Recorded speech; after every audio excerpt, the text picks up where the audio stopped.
Or all three at once. What it do? Money-minded. Welcome to the LeafCast, a first-time reader show based on the epic fantasy series The Wheel of Time by Robert Jordan. My name is Ryan, and I'm currently going to be missing all those fine dresses Val and Luca had. No. I know. And I am Ryan's brother Dan, and I want you to have my children. Your eyes drink my soul, your lips inflame my heart, your shoulders make my pulse race. Preach. Oh, I'm sorry. I'm sorry I do that to you. And I'm Tom, and waiting turns men into bears in a barn, but women into cats in a sack. Ooh, nice. And this is the LeafCast, and this is episode 103. Humans on all the spectrums. We are covering chapters 46 through 48 of Fires of Heaven. And I have an announcement I don't want to be saying, but we are not going to be enjoying the company of KayK on a weekly basis. That's right. This is a sad announcement, but life is changing, and she will not be able to commit to coming every week, but she will make it when she can. That means Yes. we do get to see her face. We will see her face again. We will, and yes, she is working on her TikTok empire, which is growing and growing. And if you want to see her, feel free to jump in on any one of her live streams. Is that why she isn't there? She's too busy doing the talks, Ryan.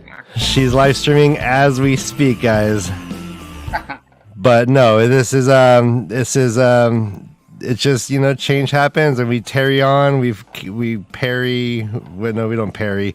We carry on. We tarry forward. Why am I saying tarry? Where's tarry in that? Is that a verb? Can you tarry? Yep. Terrio. Okay. All I can think about is Free Cruise now. So I'm not sure. Okay. Well, let's bring in. But again, we will still be bringing you some of the greatest first-time reader content this side of the Mississippi. And without further ado, let's bring in our first-time reader.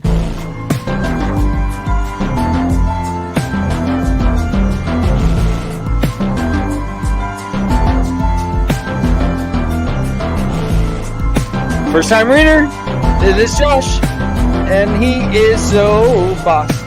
He's my friend. Didn't you?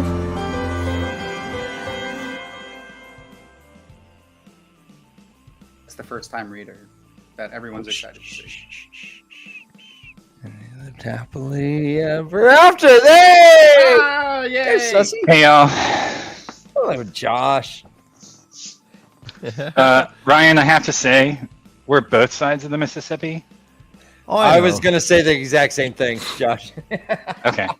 Yeah, we're north of it No. and south of it. Yeah. It's all relative. No. Geography is fun. It's not relative, actually. It's the opposite of relative, but I get what you mean. I hear you. In the underground world, it's all relative. Yes, Mr. Dovie, sad times. Very sad times. Outdoors Tane. Yes, we all agree. I But- suggest you all write her letters begging her to return on a regular basis. Right, let's get a petition. When things clear Dark up. Friends petition for Kay to come back. Ooh, I like that. Okay. You guys heard it. Okay, Terrio, you Waygate children. There you is it Terrio? Yeah. My wayward Terrio. son? I thought it was Carry On My It Wayward is. Son. Yeah, that It is. is Carrie. Yeah. Okay. Tarry is a word. Okay. Josh, use Terry in a sentence.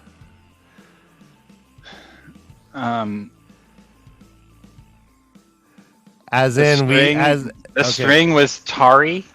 I don't think Terry is actually a word. I believe the word is Tari. Tari, like cray. like Atari? Terry. No, Terry is to toil, is to work hard, is you it's to go through an endeavor. There you go. Or it is No. In the what? Terry v. Ohio. It's No, I Oh look yeah, at that's true. Terry definition is of like or covered with tar. It's Tari. No, Josh is right. We should Terry? never question. No, that. look at definition number 2. Oh wait. How about Terry? Terry, Tarry. Stay longer than intended, like to dilly dally, basically. That's what I thought it meant. So we were Yeah. confusing the two. Okay. So merrily we tarry long. Mm-hmm. Carry along. You speaking don't of tarry grammar- along. You tarry in one place. I mean, to be frank, but Well, Speaking we've of been grammar, though, tarrying like there's all probably a this whole word thing. in this paragraph that got you going too, wasn't there? Guys. Well, how Starts about with a this? C. I will announce we have a new. Oh, who is this? Troy Youts. New name, new face. Esperanto Paco Lingvo. Those are nice skinny lips. the biter staying in place. So okay. That's Tardy. So it's awesome. the opposite of work. Dang it. I know. Yeah. No. Yeah. Yeah. And we're like, all right, All right. Kay's thank gone. We not tarry. dilly dallying. Which is sit. Okay, we do have a new format we're going to try out. This is brand spanking new. Josh says you know about it. Each one of our intrepid hosts are going to be covering one chapter a week. So we're going to be busting out at least 3 chapters. One of us will be guiding our first-time reader and or readers if we do add to this flock. We will be guiding them through, and you will be getting all the different perspectives. So Brother Dan is off the hook. He's got one chapter to prepare for, and he has more time to spend with his putting food on his children. Sure, I put puts food it on on my them. children. Yeah. On them. And Ryan's like, hey, should we do this? I'll do the 3rd chapter. And I'm like, 3rd chapter? That's like 10 pages. Chapter 47 was long. Chapter 47 was long. And 49 is long, too, All right. next week. They know us, guys. Yeah, I do have to admit, my contractually obligated 3 chapters did lead me ahead of where we are in the show today. Which we could just go on to 50. You went all the way up to 50? Yeah. I'm not really prepared. I didn't mark my 5 book. chapters I is know asking. the No, we last could four. do- 5 we could- chapters is a lot. We could I don't do know a what kind of show you think this is, buddy. we could do a funny twist where Josh brings us through the chapter. Right, Josh, that'd be kind of funny. All right, well, let's get to that. Right now, we're on chapter 46, and it is. I'll take the dais, Madam President, secretaries. Thank you for the Secretaries, time. thank you. Report. Uh-huh. So chapter Is this a 46. It Toastmasters is meeting? called "Other Battles, Other Weapons." Best speaker. And it is the what we assume is kind of the Aes Sedai symbol, the what The disc ancient looks symbol like. of Aes Sedai. Yeah, this is a Rand It's chapter. also what's on the seals, right? That's what I assume. This is what the seal looks like, but I don't know if it has like the cool Dragon like- Fang. yeah, like the flame kind of Ribbed. thing going in it. This know if is it's a ribbed. direct continuation from chapter 45 after the storm, where Asmodean leaves to go get Rand's horse. There's shit going on. He's Mhm. like, well, or I'm sorry, was it his horse? Yeah, get the horse. So right off the bat, I detected a surreptitious drinking obligation. I'm going to see if you guys agree. Quote, staring at the wet spot, she appeared just as surprised. Yeah, right off the No, bat. that's a good one. Okay, No, right? that's definitely a good one. That's I definitely. mean, Congratulations. we've all been like, oh, huh, look at that. Look at that. Whose is that? What are you drinking today? Ryan, you Brother Dan. you jerk. Isn't the implication? Isn't the Go ahead, John. implication of this that she's been westernized? Like here she is doing something like someone from the Two Rivers would do, not behaving like an Aiel at all. Yeah, I guess that. Yeah, Like Egwene has Yeah. influenced her, Rand has influenced her, right? She's Yeah. no longer the stodgy, uptight. She's still herself, but she's no longer the same kind of Aiel that she once was. I do assume that Avienda has wine whenever she wants. I mean, like hanging out with Rand. It's not the You're drinking getting the part. Rand It's the treatment, throwing right? it down. It's the spilling it, wastefulness. yeah. And the Right. spilling it. That's Mhm. what makes it Western as opposed to IEL. Yeah. Yeah. Rand even says something about it. Well, thinks something. Yeah, yeah. Yeah. Aiel did not waste anything that could be drunk, not only water. And she was surprised, but only for a moment. And she ignores it. She's like, Karakhan. He's Yeah. like, he's hurt and tired. Oh, But yeah. he's like, I still need to do my shit. And she's like, no.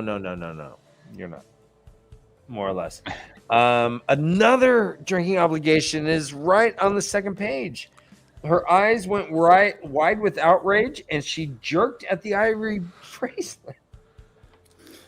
At it in its someone jerked direction. at something, and then right after that, Rand stiffened. No, that's better. Yeah. That's like we all take a shot. I do not prepare any shots. I mean, they are, talking about being naked during this whole passage, too. It's true. Correct. And the sexual tension is obviously still there between them. Oh yeah. And she's hiding his clothes. She's being impetuous, Literally laying on them. sitting I love on it. his clothes. Pretty cute. Numbnuts. There's a thing. She is disappointed. She gave him a sword. He uses the sword, and yet she doesn't want him using it. She's like, "Well, you can just make a fire sword." The IO still have an issue, I guess, with him carrying around a sword. A little bit. You know, I But guess Josh, do you know why she's mad at this part? Because he almost killed himself?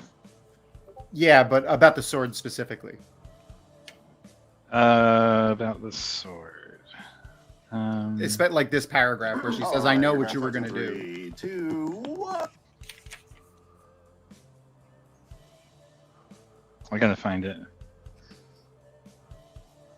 It says, humming to herself, her eyes lidded. Oh, this one down here. You no longer need that. She invested the word with so much disgust that no one would have believed she had given him the sword. And then she says, "Couladin is dead." Randolph. Right. My guess is that it's because he started wearing it again before the battle instead of using his fire sword.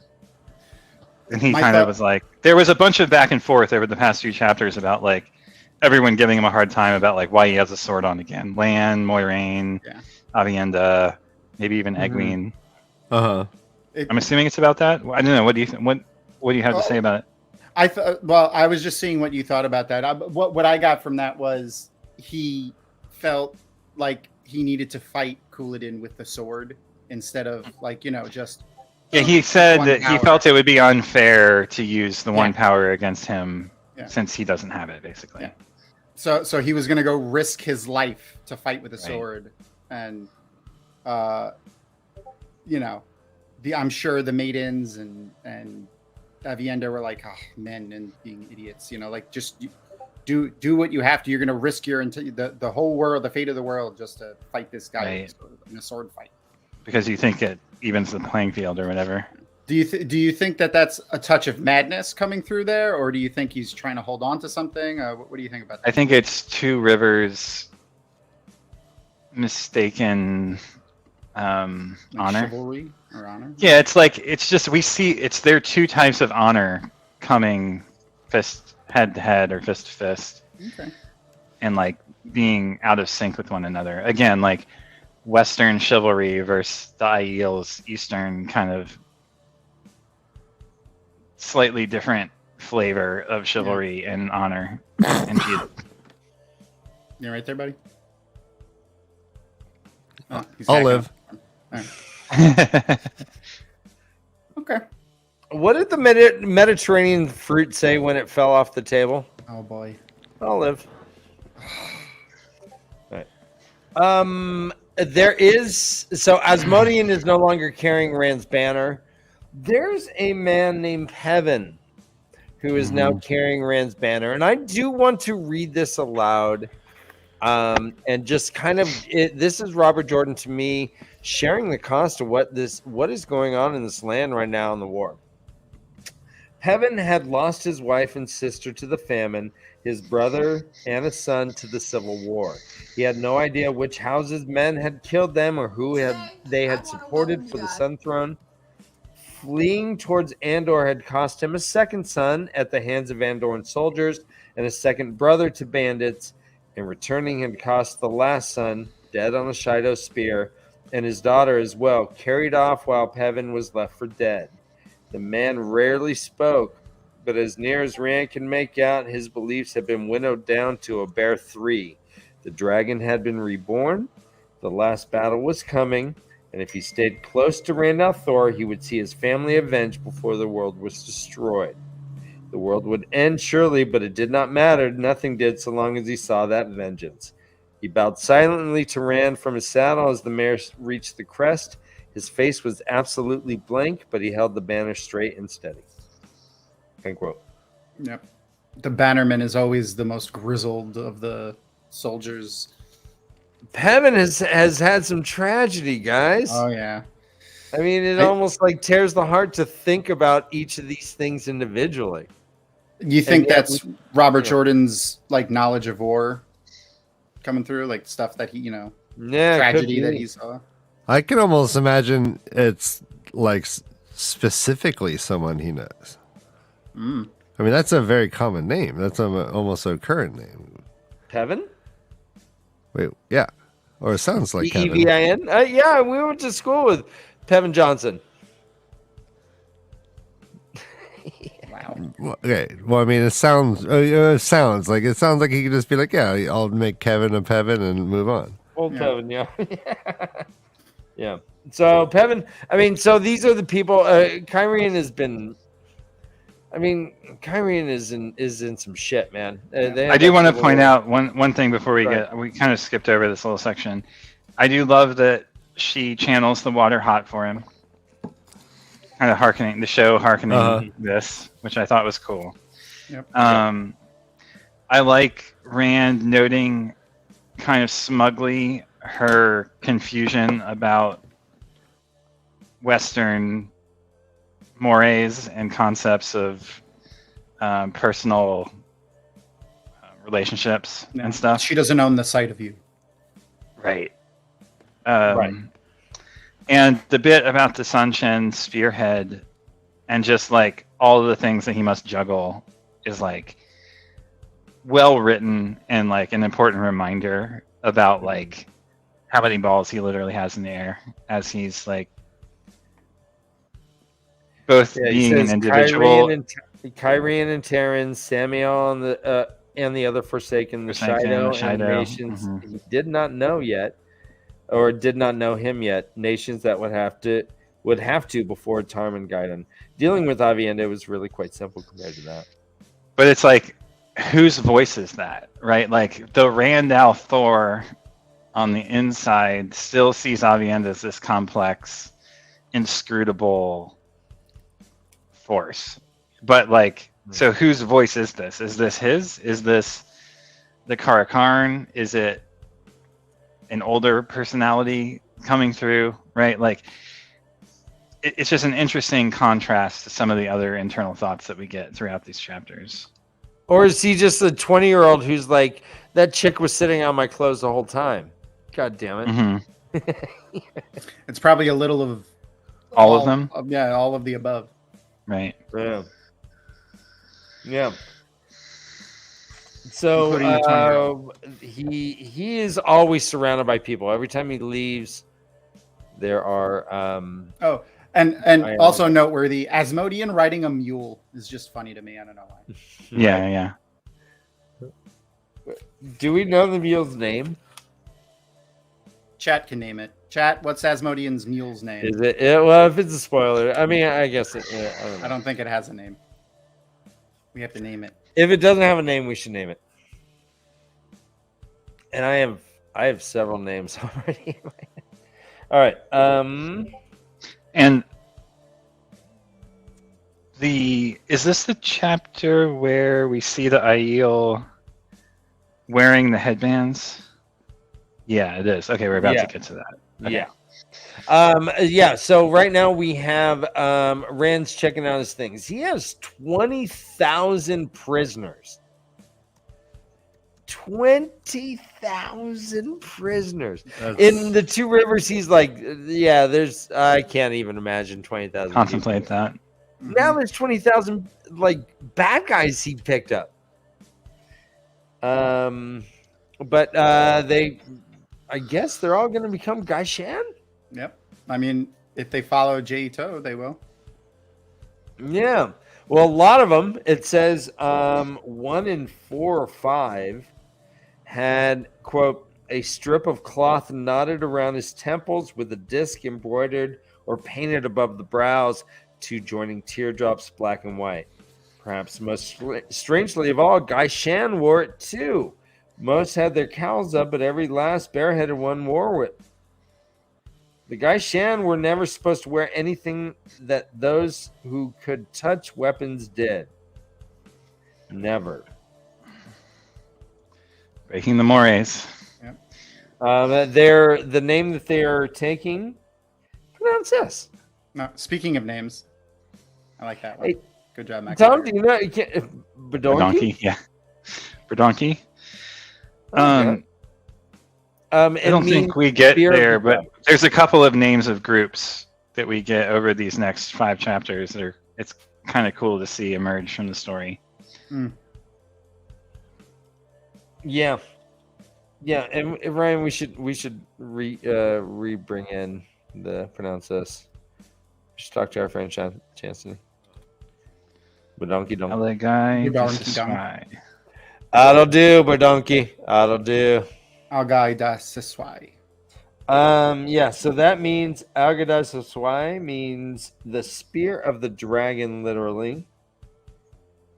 And Asmodean says, quote, sometimes it is difficult to see the difference between oneself and one's enemies. They want to own the world, but it seems you already own a people. Literally the spear of the dragon. I mean, if that's not the drinking obligation. Haha. There is another drinking obligation, but this is a toast because whenever there is, and I will quote the phrase, followers of the way of the leaf, I want to toast the chat. Hey, chat. You guys are in the book. You didn't even know it.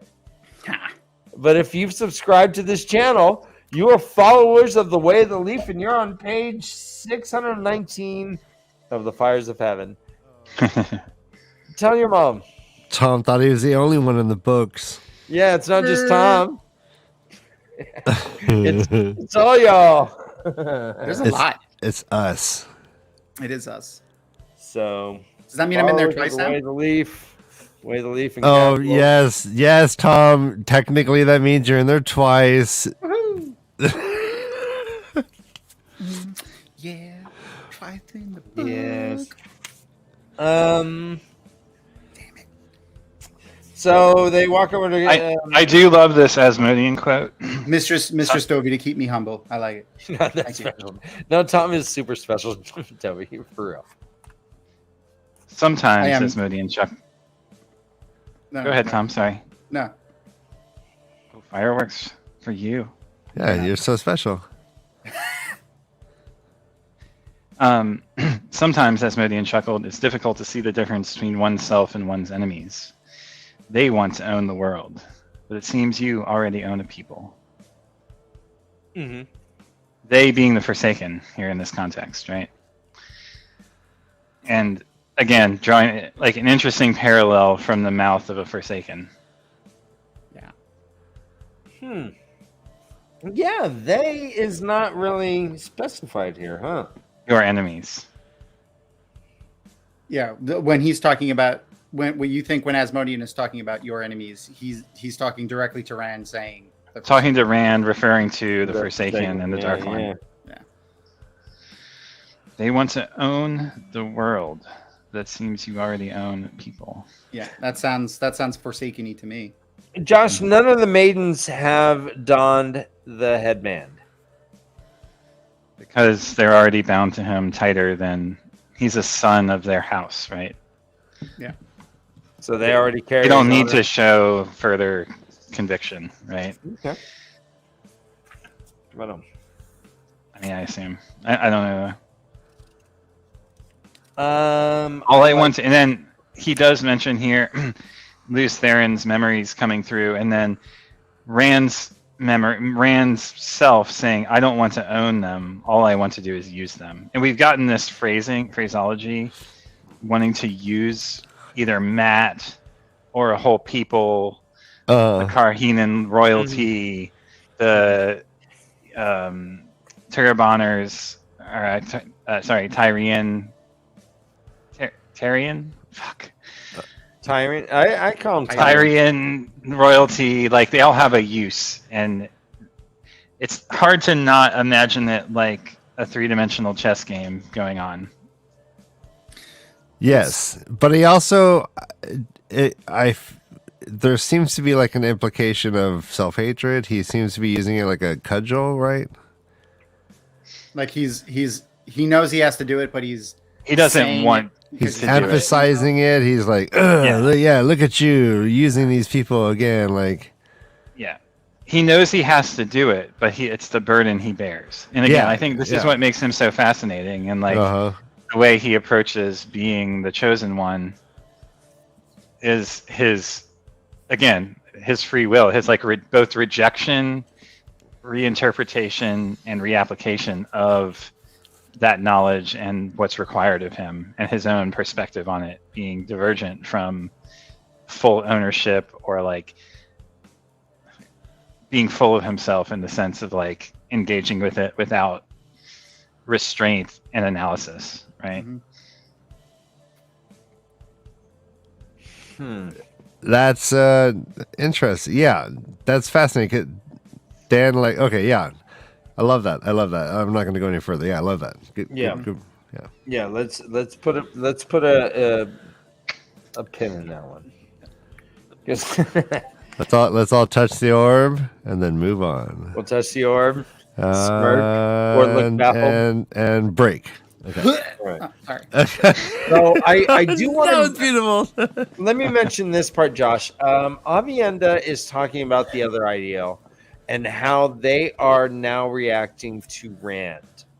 And this is fascinating to me when we think that these are the people that not only are tying headbands around their head, but are following him regardless of the headband or not, whether they're Karate Kid or not, they're still following him.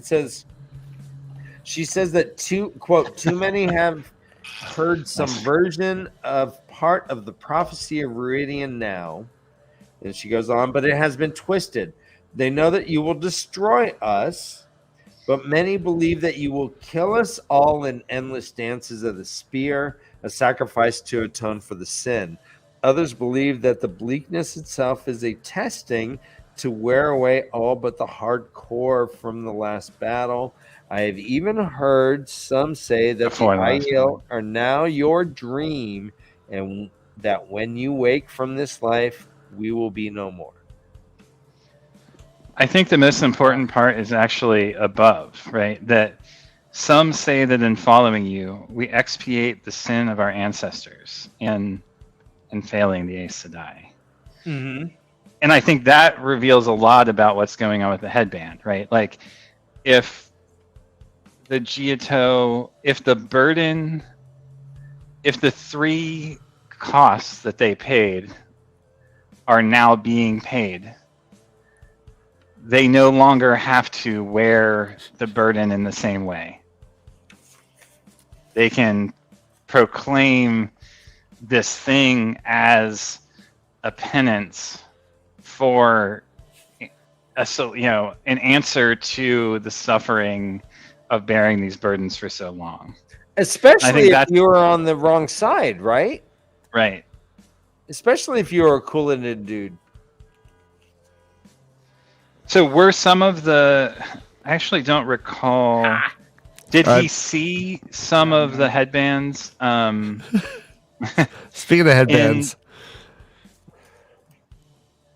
Did he see some of the headbands on the prisoners? I want to say think no.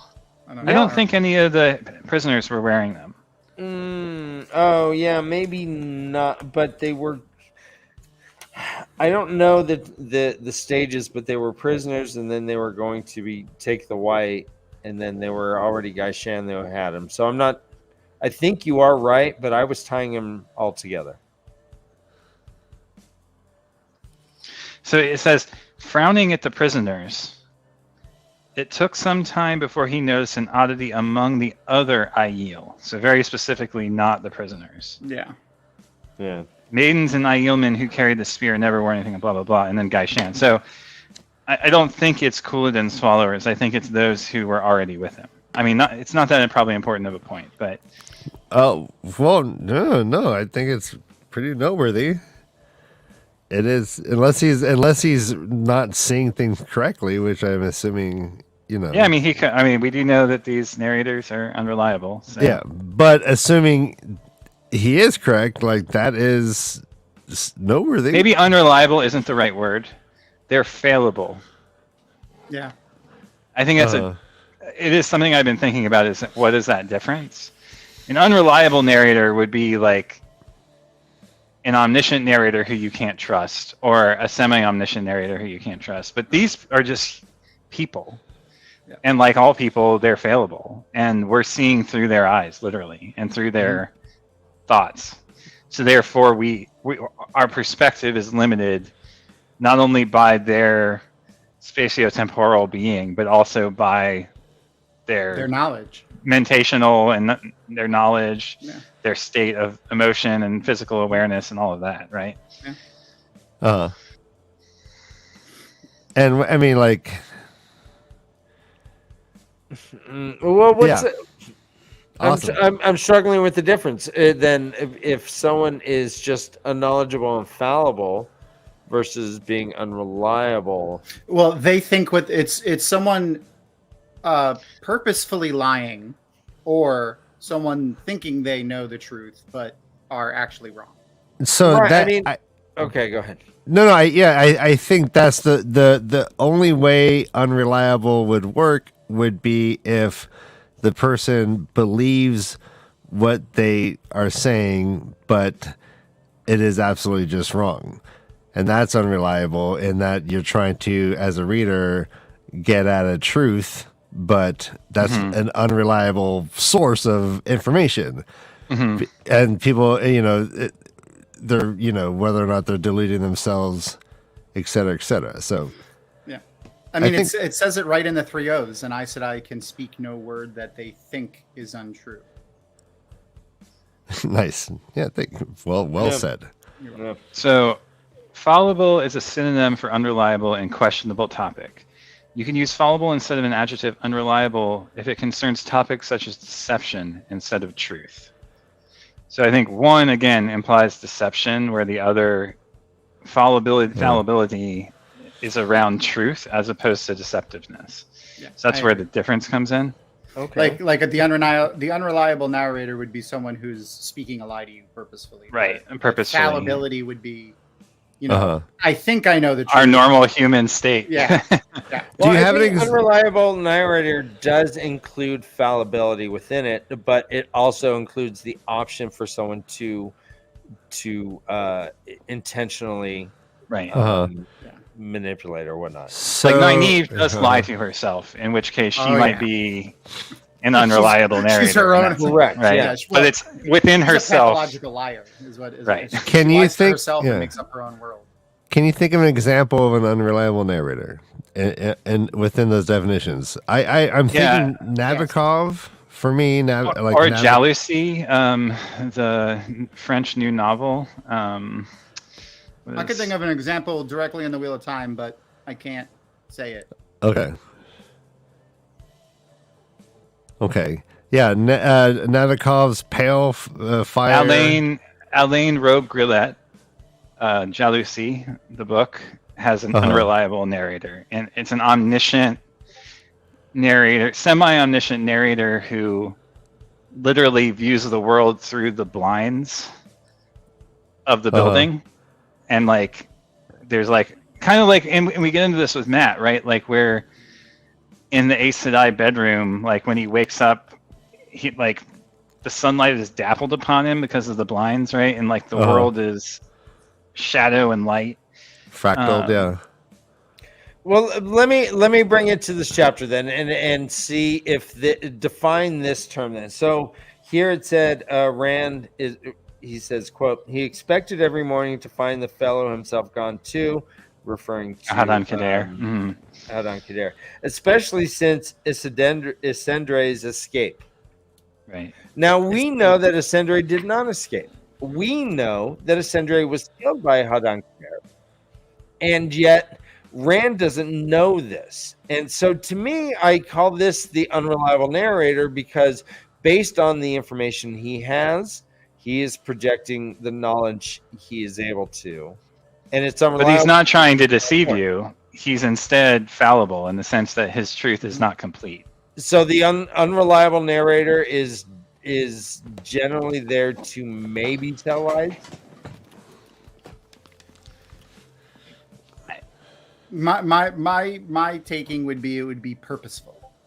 Yeah, That's what I think. there's intention behind it.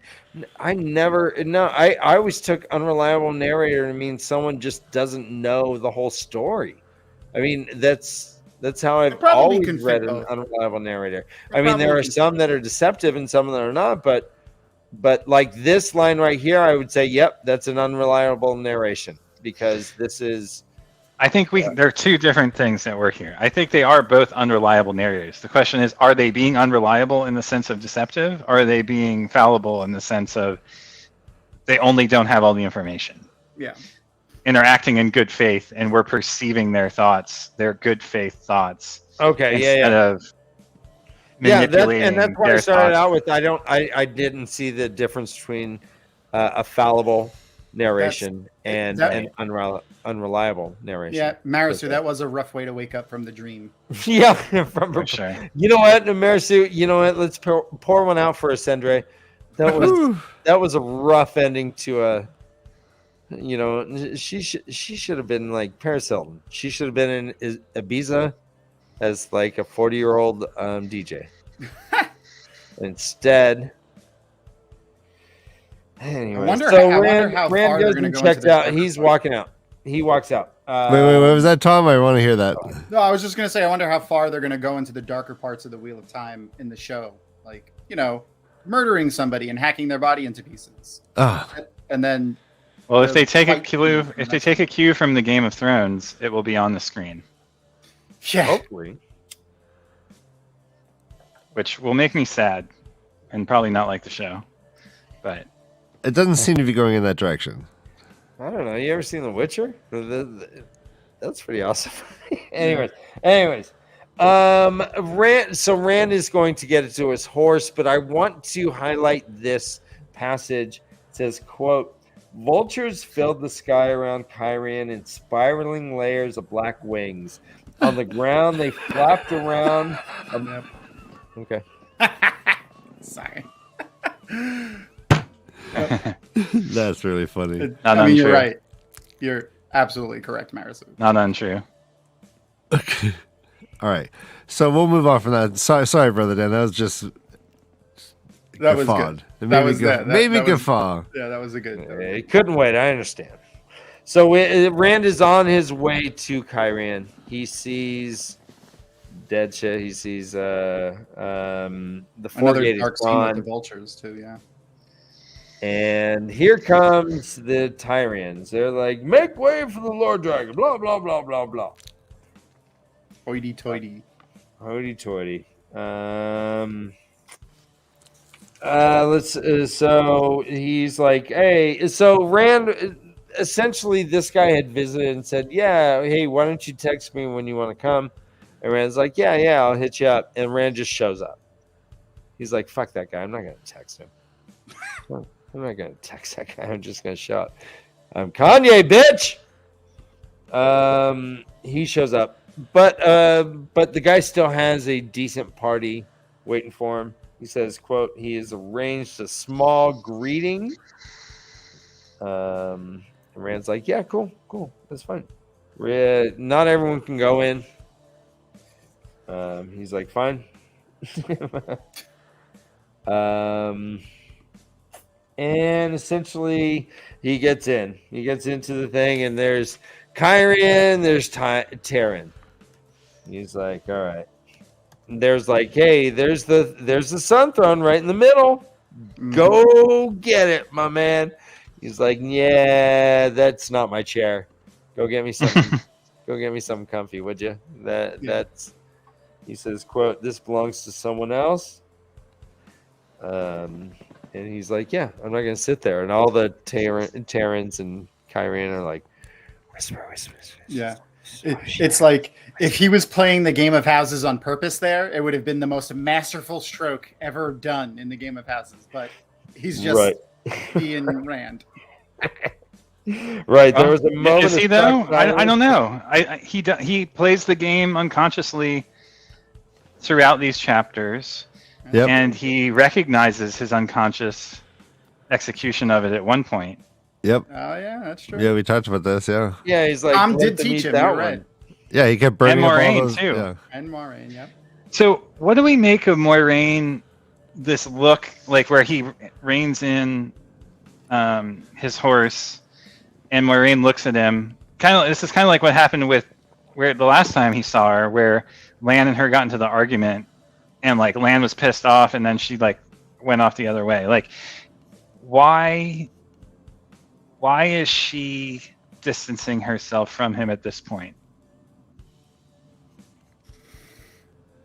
I don't know. What do you think? You're this way. I don't know. I haven't been able to figure it out. She's been very cryptic the last 10 chapters or so. Maybe it's because of Asmodean. Like she's trying to distance herself, or she doesn't want to be near him. Well, just if she does indeed have knowledge of who he is, yeah, why would she not be insinuating herself further? I don't know. I haven't figured this bit out. Like what that argument was about, I still don't know. Why she stares him down, but then like doesn't come. I don't understand either. Okay. Well, put a pin in that. You missed the drinking obligation. Oh, talk to me. A ragdoll is mentioned. Okay. I'll drink to that. Close enough to a puppet, right? Not quite. A No, puppet, I think that's wow. They're like our calling a orphan ragdoll? brethren. Close enough to a puppet. The reason I highlighted it though wasn't because of the puppet thing, but rather the last time we saw Desolation. Well, okay, maybe it wasn't the last time, but one other time we saw Desolation in the Two Rivers with Perrin point of view. The last time we were with him, there was a doll on the step of a house. Correct. That like flickered in the Tel'aran'rhiod, or in the Wolf Dream in Perrin's case, right? He saw it in the real world, and then it like flickered in and out of existence in the Wolf Dream. Mm-hmm. I just thought that was a cool parallel between, like, it made me wonder like how similar their experiences were, despite being so many miles apart, and having. They both had their battles. All three of them have had their battle at this point, and like how they parallel one another despite their geographic separation was interesting to think about at this point. Right, and it's also their way of getting a realization of their effects upon the people. Right. Oh, and the banners flying too. It's like they note the banners flying in the dream world. Nynaeve does when she goes to visit, right? And the next, after the ragdoll, the paragraph after is Breezes stirred some of the banners on the city towers, and we get this paragraph about the red and white dragon banner as opposed to the wolf banner that we see. But again, cool parallels between There are 2 locations. Nice. That's all I pickup. had. Sorry. No, nice pickup, man. So we Rand steps into the hall. There's a bunch of Terrans over here. Terrans to the left of me. Kyrie's to the right. Here I am, Dragon Reborn with you. With a potato-faced Taurine. Stuck with the dragon. Potato face. That dude is so lumpy. Dude's a lumpy dude. Never heard someone call someone potato face. Potato face lumpy dude. Yeah, his lumpy face. It was funny. And Rand's like, hey, all the Kyrians are up front, or all the Terrans are up front, all the Kyrians are in the back. You know what? Why don't you all mix up according to rank? Everyone, you know what? We're going to rearrange the room. It's like in high school when the teacher said, all right, we're going to rearrange the room. And everyone was like, oh, no. Oh, okay. I was sitting next to my friend. But okay. I'll move over here. And yeah, and everyone kind of mixes. They still keep separated, but now there's a bit more equanimity, per se. And then Rand goes, all right, hey, Tear, you guys are awesome. It's your grain that's fed this country. It's your army that's protected its walls. You guys have your honor. And they're like, fuck yeah, we do. Fuck yeah, we do. Yeah, they're all giving their all bro stares. Yeah. No, it's puffed up. It says, quote, that puffed up the Terrans, of course, bringing fierce nods and fiercer smiles. Yeah. Looking down their noses at people. And then he's like, but wait. Slytherin has 50 points. No. He's That's funny. He's like, this is Kyrian, man. Win them Kyrian banners. Throw them up. This is Kyrian. This is always Kyrian. It will be Kyrian. Kyrian has their own honor, which she shall keep. And all these people, are they doing fierce nods? And no, they're like, wow! Yeah! Fuck yeah! Thank you, man! Thank you! They're like high-fiving. They're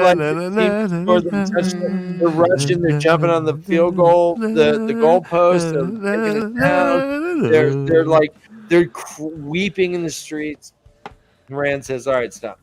All right, cool. We're all good? We're all good? Oh, they're wondering. We're all good. We're all good. All right. And then everyone started giving their fealty oaths. And it's, again, quote, Merlin was the first to kneel, tight-faced as he pledged under the light and by his hope of salvation and rebirth to serve faithfully and obey. Again, that hope for salvation and rebirth. Salvation and rebirth under the light. Yep. I don't know. I just sounds like organized religion to me. It's the most sacred oath they have. Yep. Is under my hope of, and they're just hoping. It's the reason why I can get by. So like the thing that I usually don't like about fantasy books is when they go so hard into the religion, which is something that took me out of A Song of Ice and Fire.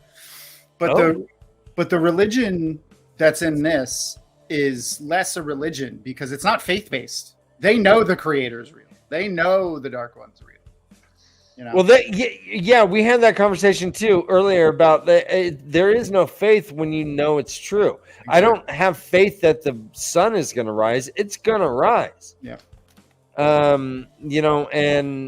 But there is still hope of salvation and rebirth. Yeah. Which is the unknown. Yep. Anyways. And that's but there's still a type of omniscience implied. So what is the mechanism?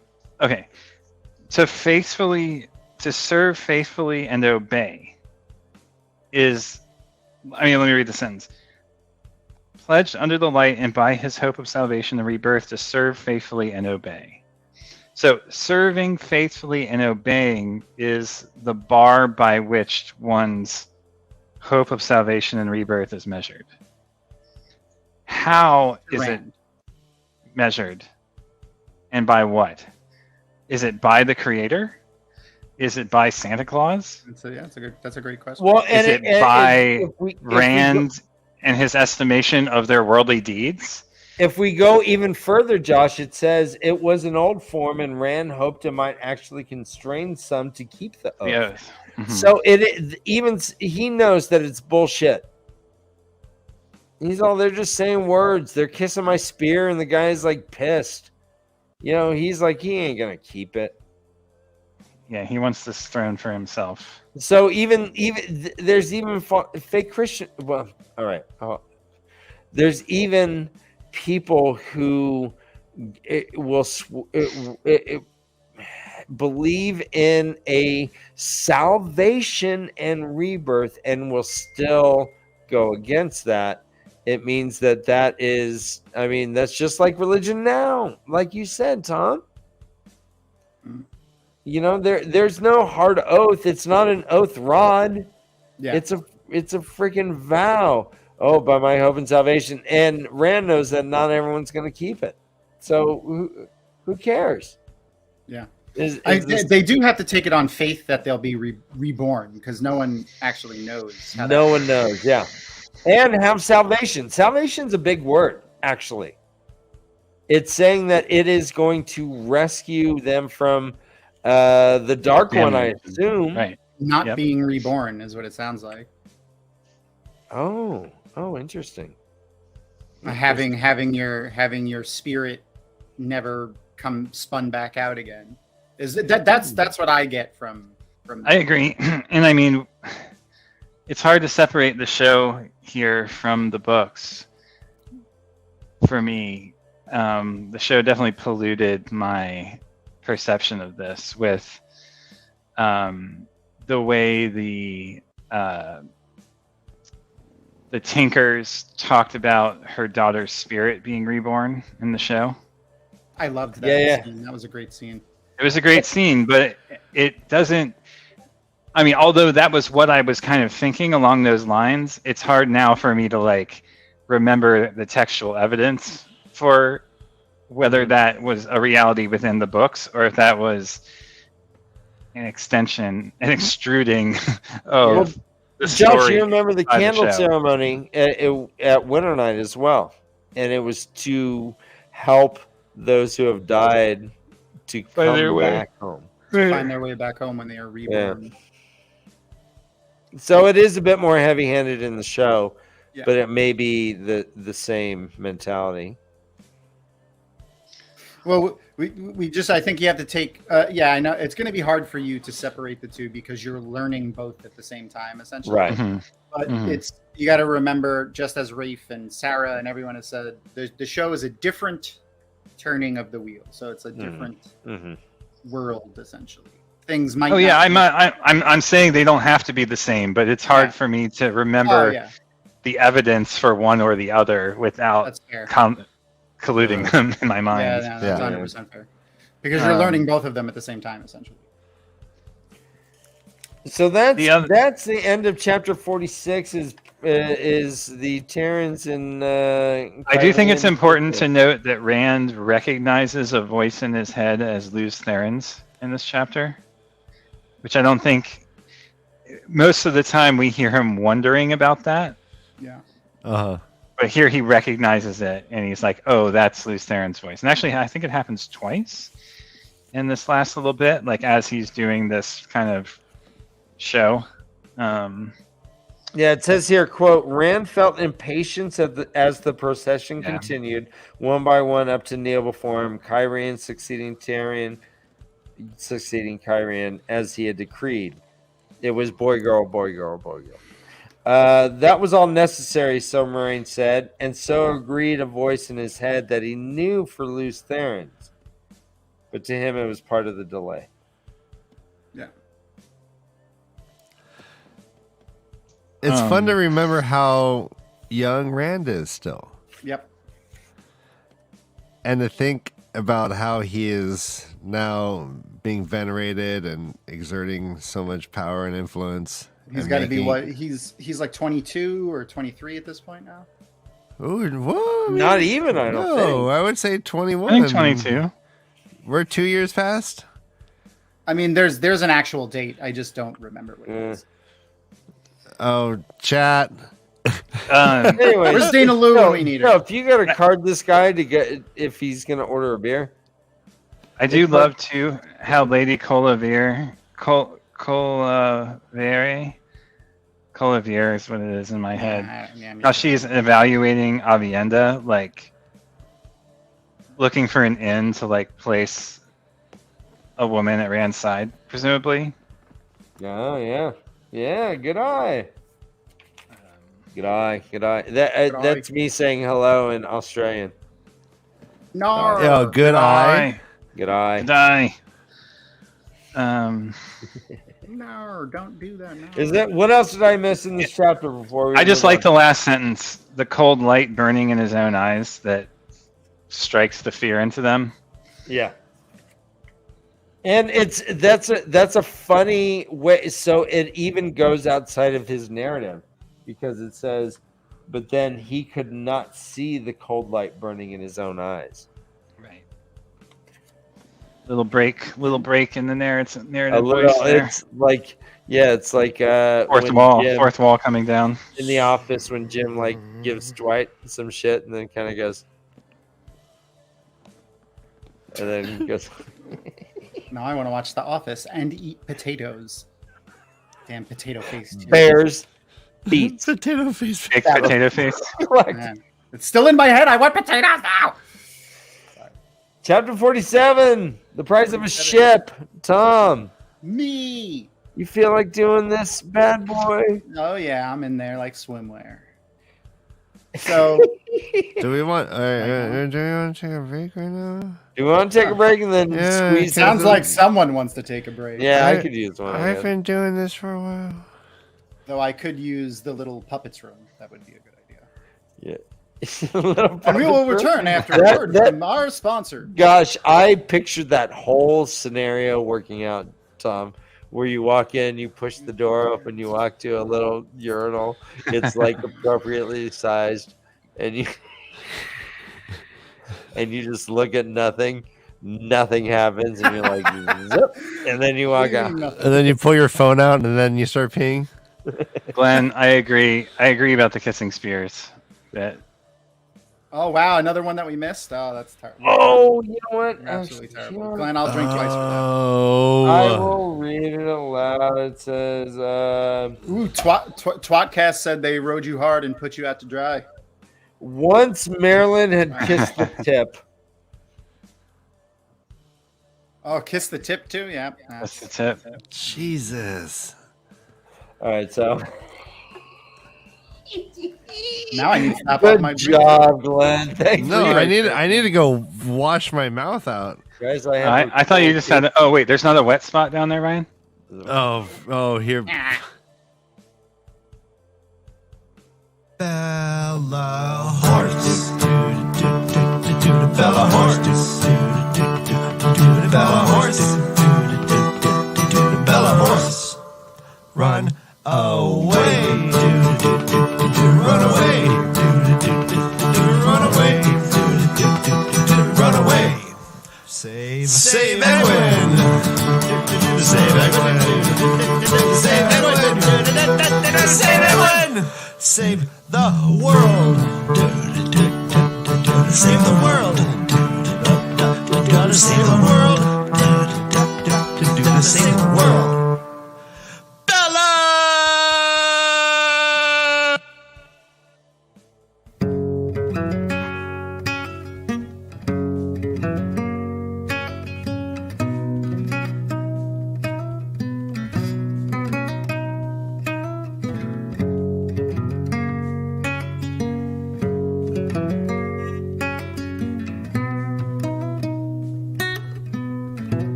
Are you weak and lacking power? Are you barely paid by the hour? Why don't you join our wholesome group? Instantly be in the loop. Join the Shadow Pals and we will have some fun. We'll hunt some villagers and farm us on the run. Come join the Shadow Pals, I bet you'll rise in rank. Would not be imprisoned, somewhere cold and dank. Join the Shadow Pals. Join the Shadow Pals. Join the Shadow Pals.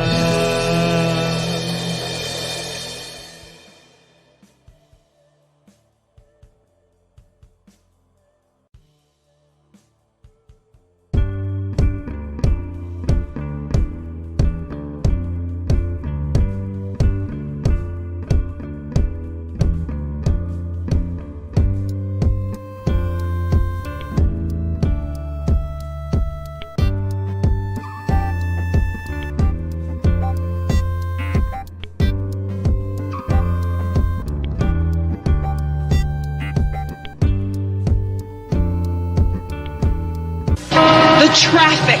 I can't read The that. boss. The baby. The dog. That does it. Calgon, take me away. Lose your cares in the luxury of a Calgon bath. Calgon softens the water to leave skin feeling silky smooth as it lifts your spirits. The soft, luxurious, fragrant world of Calgon. I love it. Pamper yourself with a Calgon bath. Lose yourself in luxury.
just meat and electricity.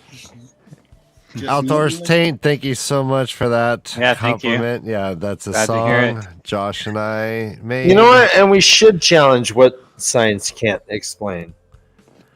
As the song says. Yeah, no, everything. I challenge to a duel. I take a white glove and I slap it in the face and I say, "Meet me at dawn." You're all science cannot explain you. I challenge you. Well done. Thank you. Well, you're still here, so you've won every duel. Oh yeah, Must have, obviously. You're like a regular Aaron Burr. Yeah. Well, no, Aaron because science explains everything. That's a truism. Capital T. Josh is gonna love that statement. Capital T? Everything is scientifically provable, right, Josh? Sure, Ryan. Every sphincter in Josh's body went. Every cackle was raised. Science. It's a work in progress. Yeah. Okay. Well, it's good to be back. The glorious thing about science is it does have peer review and the scientific method, which does tend to weed out other things. So that's the difference between science and religion. Provable. It's provable. And if it isn't provable, then you're able to challenge it logically. Exactly. Or defend it logically. Yeah, there's just, science is likes to not understand its own limitations. And Plus, I think it's poetry in motion. She blinded me with science. It's not science. It's the people who tout it. yeah, anything bigger than an apple is just leading to problems. So speaking of things bigger than an apple, there's very few things bigger than apple. The chapter icon of chapter apple. 47 is a Shredit. Mm-hmm. Oh, you're right. It is a shred. Or an elephant, probably. Yeah. Shred it. Shredit. I didn't shred it. I shred it. So, It's a rhino. Or a double-horned, trunked rhinoceros. With big It's a ears. street in name only. Right? Is that? Am I using that right? Is this the chapter with the interaction between Egwene and Sarandon? No. Egwene or Elaine? Elaine, Elaine and Sarandon. Yes. So, the beginning of this chapter started off a little slow for me, mainly because Nynaeve is still, man, she's rough to read still. Insufferable. Yeah, man. I mean, especially after seeing Zoe Robbins play such a great Nynaeve on the show, reading this Nynaeve who kind of lies to herself to make herself feel better about all the things that she gets. It's just hurts. But Tom, right off the bat, don't you want to see Nynaeve brush her teeth with a split trick? I know. I was like, what is happening? I wonder if that's historically. Probably, but it was so weird. Salt and soda. Yeah. I mean, the salt and soda was accurate. It was the twig that threw me. I never heard that before until I read this. Obviously, just using a stick. Yeah, it was interesting. Clean your teeth. Yeah. The green stick. Yeah, the green stick. That yeah. Yeah, I give my dog green. I give my dog green. Yeah. Oh, that's different, Ryan. They had baking soda. It helps her teeth. Yeah. Calcium carbonate? Yeah, dude. Yeah. And it removed odors from their fridge. Was it Arm & Hammer? No, Was it calcium carbonate, bro.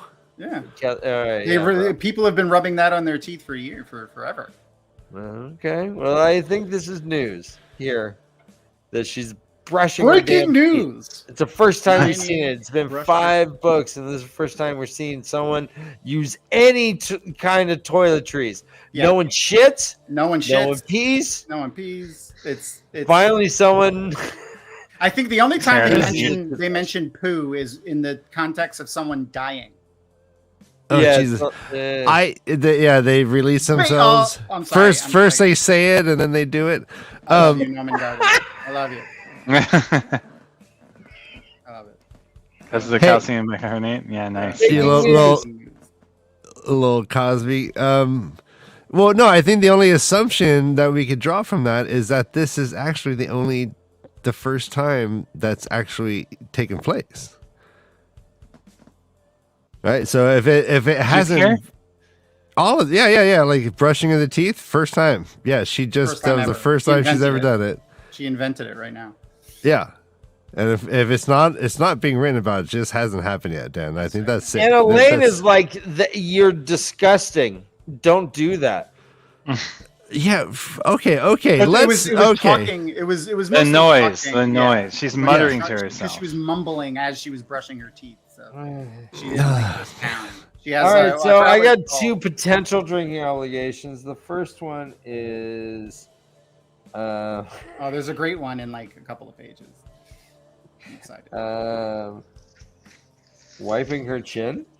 I thought that too, but I was like, man, it's too like you have to insert too much innuendo into that.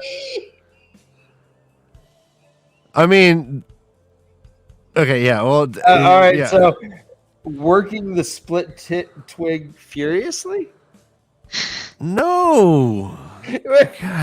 I don't know what your penis looks like, but split twig does not. Split twig. You don't call your nuts split twigs. Oh my god! That sounds all like right, a doctor. all right, I'm drinking to wiping her chin. Then You should drink because you reference your nuts as split twigs. You should see a doctor, Brother Dan. I am a doctor. Doctor. There you go. If you're going to talk, please take that out of your mouth. That's a drinking obligation I've ever heard one. Okay. Yes. Thank you. All right. Nomen Garden again with the clutch. All right, Tom, proceed. I'm sorry. Something tells me that Robert Jordan didn't have a penis sub-incision, but maybe he did. Oh. All right, so they're going back and forth talking, mainly just snapping and being snide at each other, which is another reason why like it's so tough to read scenes with Nynaeve sometimes. And Judgy. And the world that she lives in her head is just so contrary to the experience that she has. Is that it drives me up a wall. What do we think the word chit would be? Is that bitch? Yeah. Okay. It's a real word, too. Ill-tempered little chit Yeah. is no, I like, think you angry bitch. No, it means you angry chit. Like the chit's a word we Chit use. is like something small and annoying. Small. Yeah. Because a chit is like the lowest form of denomination. I think they use it. I think they use it ferocious. I think it's like flaming though. I think it's like bloody. Oh, it's a curse, definitely, to them. I think it's worse than Oh, just bint chit. is bitch. Yeah, you're right. Sorry. No, I use chit regularly. You get in an argument with me, I'm gonna call you a chit. Ryan, you've done that once, and that was the last time we talked about that. I will not abide by being called chitty, bang, chitty, bang, chitty's chitty, fine. bang, bang. Where are you? Where are you? Chitty, Chitty, bang, bang, chitty. Tempered little. If you call me a little chit, yeah. What about game a over? chit? I called you. I'm taking off my rings. I'm taking off my coat. I've called you an amoral chit. I'm called putting you on my white sneakers because I'm throwing. Continuing the potato theme, though, a chit is also when you cause a potato to sprout by placing it in a cool, light place. Now I really want potatoes. Okay. Oh no. Oh, so it's like a potato sprout. Well, of all the heads right now, Tom's the most potato-like. I think if we put him in a cool, light place, he would start. He's gonna fucking chit. Oh my gosh! Can you imagine if there like a plant started growing out of that like head right there? Mm-hmm. That would be. You get excited, Tom. You would be the coolest planter I would like ever. Yeah, like a rhododendron or canna lily. Elaine is a half bent. Actually, bent sounds like if like a 50-cent piece in Thailand. Interesting. Yeah. All right, guys. We need to get our chitting knowledge right. Yeah, chitting is the process. There is a chit is a verb, when it comes Yes. Good shit. Yes. with Hey, potatoes. should we trust Absolutely. someone who has garden in his name That's true. to know about chitting? Oh, guys, by the way, Chitty chitty bang bang. to. I'm into it. At least we're safe in the knowledge that even during their fighting and squabbling, they could still notice that something was up with their dreams. Going back, noticing that Egwene was involved. So, is there anything that you were wanting to talk about with that before we jump into more people in the wagon with them, Josh? It seems No. pretty straightforward, right? Egwene's like, It's the same shit we've talked about every time with Nynaeve. I mean, Yeah, just I will mention here that Nynaeve complains about Elaine's viperish tongue. Yeah, like she doesn't have one. And then Elaine, in her POV, uses the exact same phrase. Yep. Her and her viperish tongue referring to Nynaeve. So, gosh, I don't know. Is that a drink? It was. I may be exposing my legs, Elaine barked, spots of color rising in her cheeks, but at least I'm not flashing my. Oh, you dreamed of Egwene too? Like, Yeah. I wonder what she was gonna say there. Like, Whoa. Ariel's. backside. Ariola's? her lovely Ariel's. lady lumps. No, her backside. Lady Limps. Well, no, her house- dress is my all house- split down the front, right? It's like a real. Oh, right. That was Elaine talking about Nynaeve. Yeah. Because Nynaeve comments on her butt. Yeah. But then Elaine. And so does Brigitte later. which- Right. So guys, there was a discrepancy. I was listening to the Audible Kate Redding. Okay. Do tell. no. Okay. We'll talk about Kate later. So there Hold on. was a different word used. Which one? They were talking. It says, is finding. It's just as preposterous as finding Carradine in her Reddit.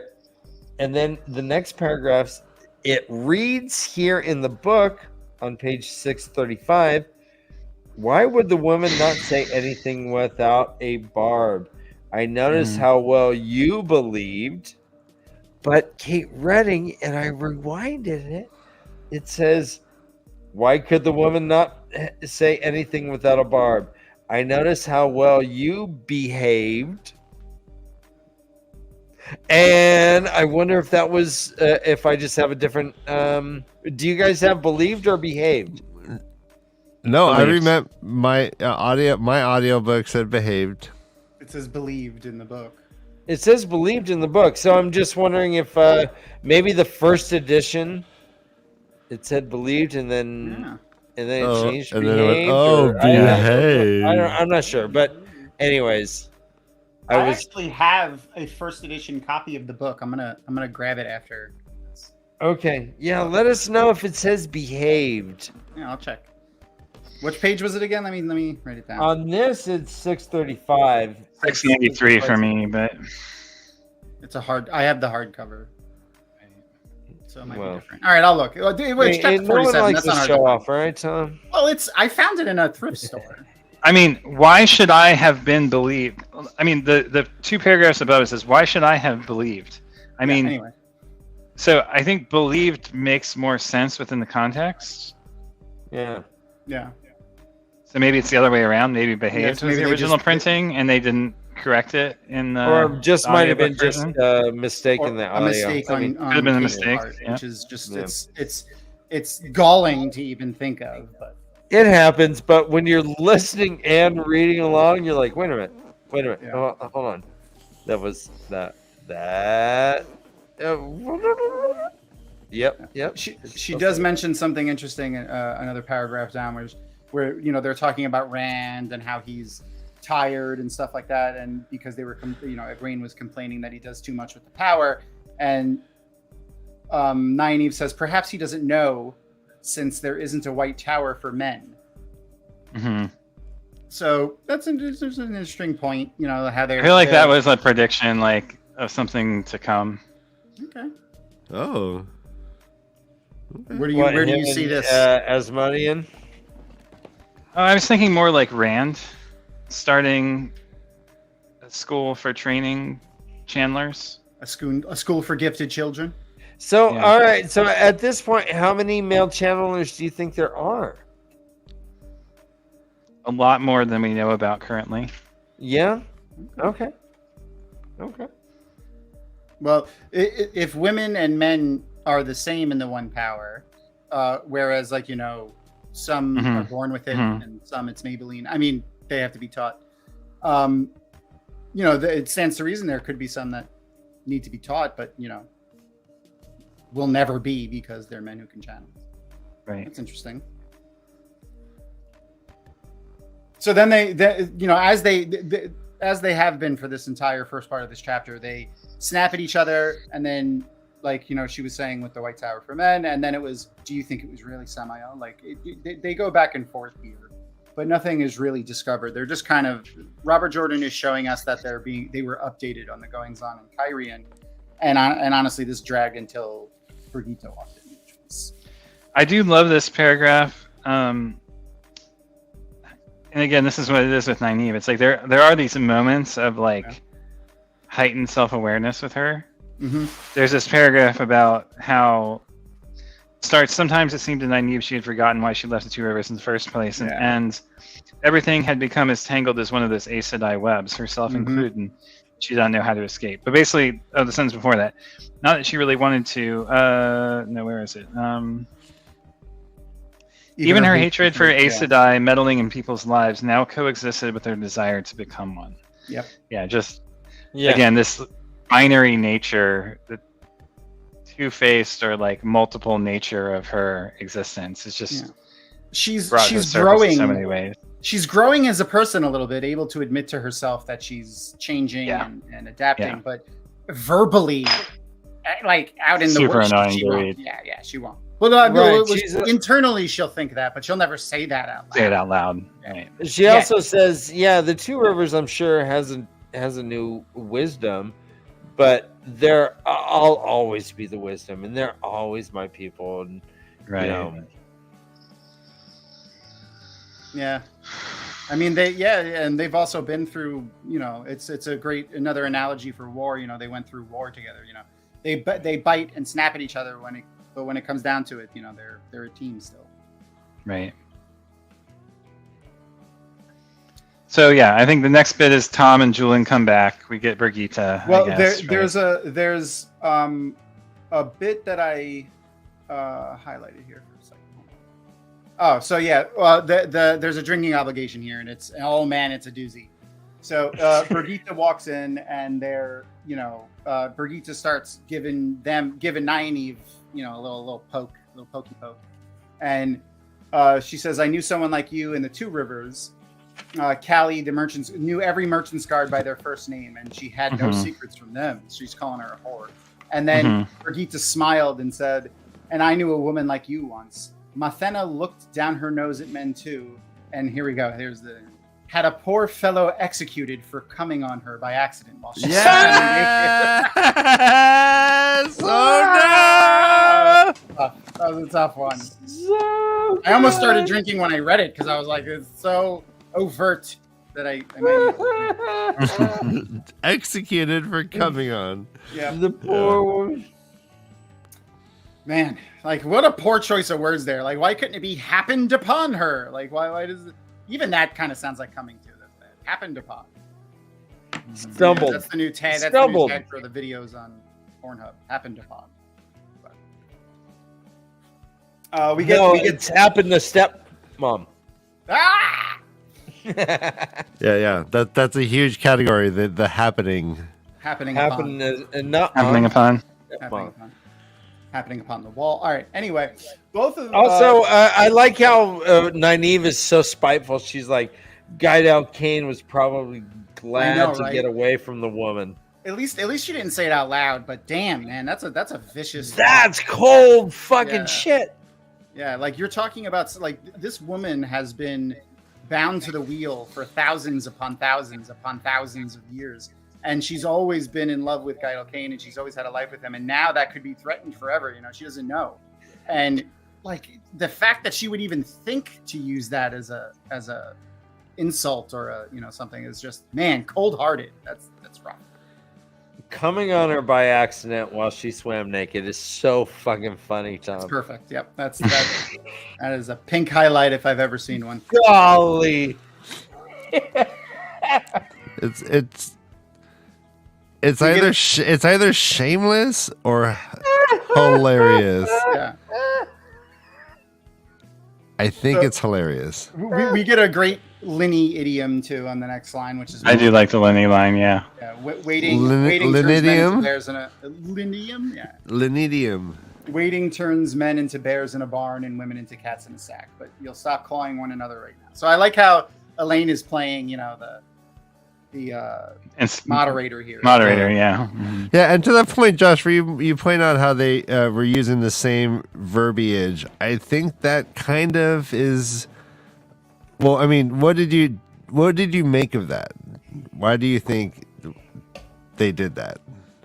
Are you talking about what Tom was talking about with the tongue? No, the viper's tongue. No, yeah, the viper's tongue. Oh, yeah, Tom brought it up. Okay, so what do you think of that? Like the whole using it, them both using that phraseology. Do you think what is he getting at with that? You think that's a Robert Jordan thing? Like he's trying to tell us something? I just assume that it was that they're closer than they think, that they're more alike than they would be willing to admit, and we see that they're alike, right? Oh yeah, that was my sense. 100% agree with you there, buddy. No, and I get that. Okay, and also that they're in such close confines that they're like picking up each other's language and not even. Okay, awesome, yeah, and their periods are linked. Oh, for sure. They've been together for months. Of course, yeah. So Tom and Julian are back from town. Then they get angry because they didn't send them to the town because they're in charge of them. Nynaeve gets very angry about that when she thinks Elaine is taking some of her, command away in the next couple of paragraphs. But we go out and we see that they're all hurt, and they attest it to the lump under Julian's eye to be a mouse and a goose egg and all kinds of different. Mm-hmm. Elaine starts first with being all motherly and like, oh Tom, are you okay? Oh my god! And then she's mad and like, why did you go around the town and you should have blah blah blah blah. But we learn that there's a full-on riot going on in Samara, and Bridget points out to some fires that are the plumes of smoke that are rising in the distance, and that the Prophet's men and the White Cloaks and the people of the town are all fighting. So what did she say? Samara's a school of silver pike around a chunk of bloody meat. Is what they say. There's mobs on every street hunting dark friends and anyone else who doesn't hail the prophet as the one true voice of the dragon. That the silver pike phraseology is very much like Swan, Sancho, yeah. Swing. So yeah, we hear it started about 3 hours ago, so it's fresh. Yep. That's like literally the beginning of a revolt, essentially, is what's happening. The last hour, we were a little too personally involved. At the price of the ship. Yep. Civil war. Yep. So Julian's like, in an hour, it won't be 2 fires. It's going to be 50. Some of my favorite scenes are. Oh, whoops! I'm sorry. I have the wrong background on. We're still in Kyrian in my background. Let me fix that. I just noticed I saw Kyrian. That's not where. There we go. Now we're in the right place. Geldin. Yeah, there we go. Okay. So one of my favorite scenes are with Uno now, like when he comes back with like Nynaeve and trying not to curse, and especially when Uno is near Brigitte. Like it's hilarious. So like how Uno is eyeing her and she loves it. Looks at him like eyes him up. Yeah, eyes him back. Yeah. It was great. I love the chemistry between the two of them. I so ship them. I want that. It's hilarious. What did they say? That just ruined my. Oh yeah. Well, it is a massive hanging map. I mean, it's movie magic. So then we get the great dialogue of Uno. There's a bloody ship and he starts sweating again, and it's great. I love the whole he tries not to curse around Nynaeve. we learn in this next bit here that the riot started when the Prophet tried to seize the ship, and then the White Cloaks went and took the ship, and they don't know what the White Cloaks want the ship for, but Nynaeve does. And internally, I like that she feels some responsibility for it. Like, she realizes this is kind of her fault. While at the same time, in another paragraph or two, she blames Elaine a little bit for it too. There is a little bit of fun fact here that I wanna share. So, as they're talking, Brigitte, here we go. Brigitte stepped closer and began massaging the back of Uno's neck while she looked him straight in the eye. Yeah. And she says, 3,000 years guarding the blight, she said gently. Gently! It had been 2 days since she had spoken to Nynaeve like that. 3,000 years and never a step back, paid for 10 times over in blood. And then she says, this may not be Ankara or the Soral step, but I know what you will do. And she's massaging the back of his neck while looking straight Yeah. into his eye. It's great. And his Well, we know that she likes a slightly ugly, tough guy. Mhm. Oh yeah. But she walks That's up her to a type, soldier right? and just starts rubbing his neck. She wants the D. She wants the D. What do you want? Uno's a good looking Wants- man. She's like, now, Uno, now. I definitely think Brigitte would be the one in charge in that relationship. Ooh, We Uno, all I know think it. is Uno is a secret sub. For sure. He just Yeah. wants to please. He He lives to gets please. tagged. Yeah, for So sure. Yeah. the Ankara is. So never that's what mentioned. Uno stands for. His one hole. It's one hole. He's holy. So Ankara is really never. This is the only time it's mentioned. It's never really mentioned again. But the Soral.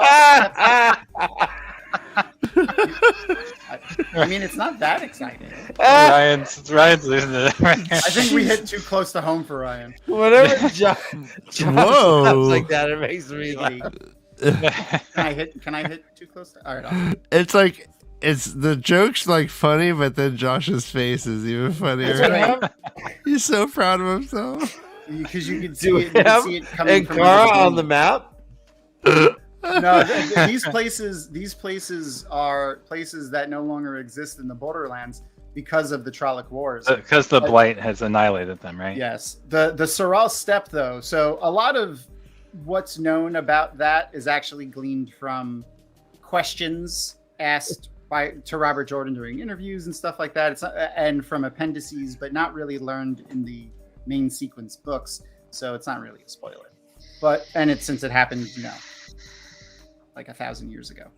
But the Soral Steppe was one of the biggest battles in the Trolloc Wars, which was won by an Amyrlin Seat, actually, a green, who was labeled the Soldier Amyrlin, and had a two-handed sword. Is that why they're... Yeah. She had Is this where they get their army... Yeah. That's from? not where they Yes. get it from, but yeah, that's. I Oh, she wasn't the first. No, but no one Okay. embodied it more than her, because there wasn't really any really big challenge that the Aes Sedai had to take part in since the breaking of the world, because they don't really fight in regular wars. Even when Arthur Hawkwing laid siege to Tar Valon, they didn't fight. They just stayed. They shut up the walls of Tar Valon and stayed in there. But armies of Shadowspawn, oh yeah, Aes Sedai would be out there fighting. So that was just an interesting little bit. And Sorry, I missed that last bit. My VPN disconnected. What did you say? No, they're just that I said I never really had a chance to fight in a large scale battle like that since the breaking, because I said I don't really take part in wars. Right, in wars, but since it was unless they're being Trolloc. attacked directly, kind of thing. But even when they're attacked directly, like when Arthur Hawkwing laid siege to Tar Valon, like I said, they didn't fight. Like they didn't go out and fight, like take part in the battles. But when they were fighting the Trollocs for the Trolloc Wars, like, oh yeah, hordes of Shadowspawn, yeah, they'll kill them. They'll be out there throwing fireballs. Those don't stop them from doing that. Oh yeah. So I can only imagine what that looked like. Oh man, I'd kill to see that on screen. That would be awesome. Yeah, and I'm also going to say that when they're going to do it, They're gonna write in. Ryan. I'm catering to the chat. They're gonna write in on horses, and one of them is gonna be.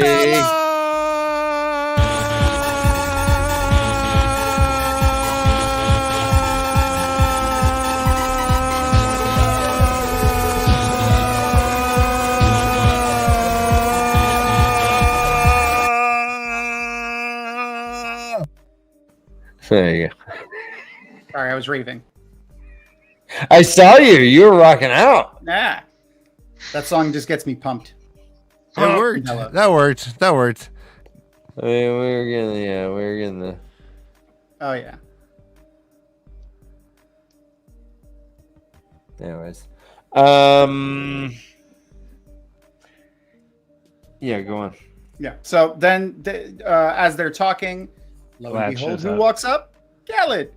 And all of the women are like, "Oh, Khaled, he's so pretty." Well, is it a drinking obligation, that quote?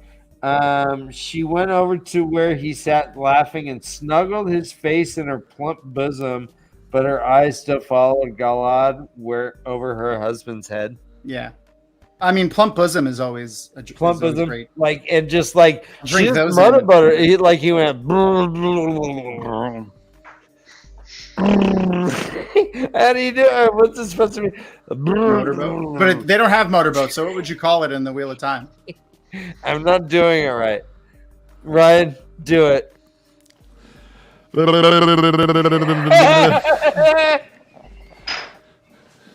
Josh, do it. Come on, Josh. He said, what am I doing? Motorboat on camera. No. Just take some imaginary breasts, clean up a motorboat. No, thank you. A 1 second motorboat. Go.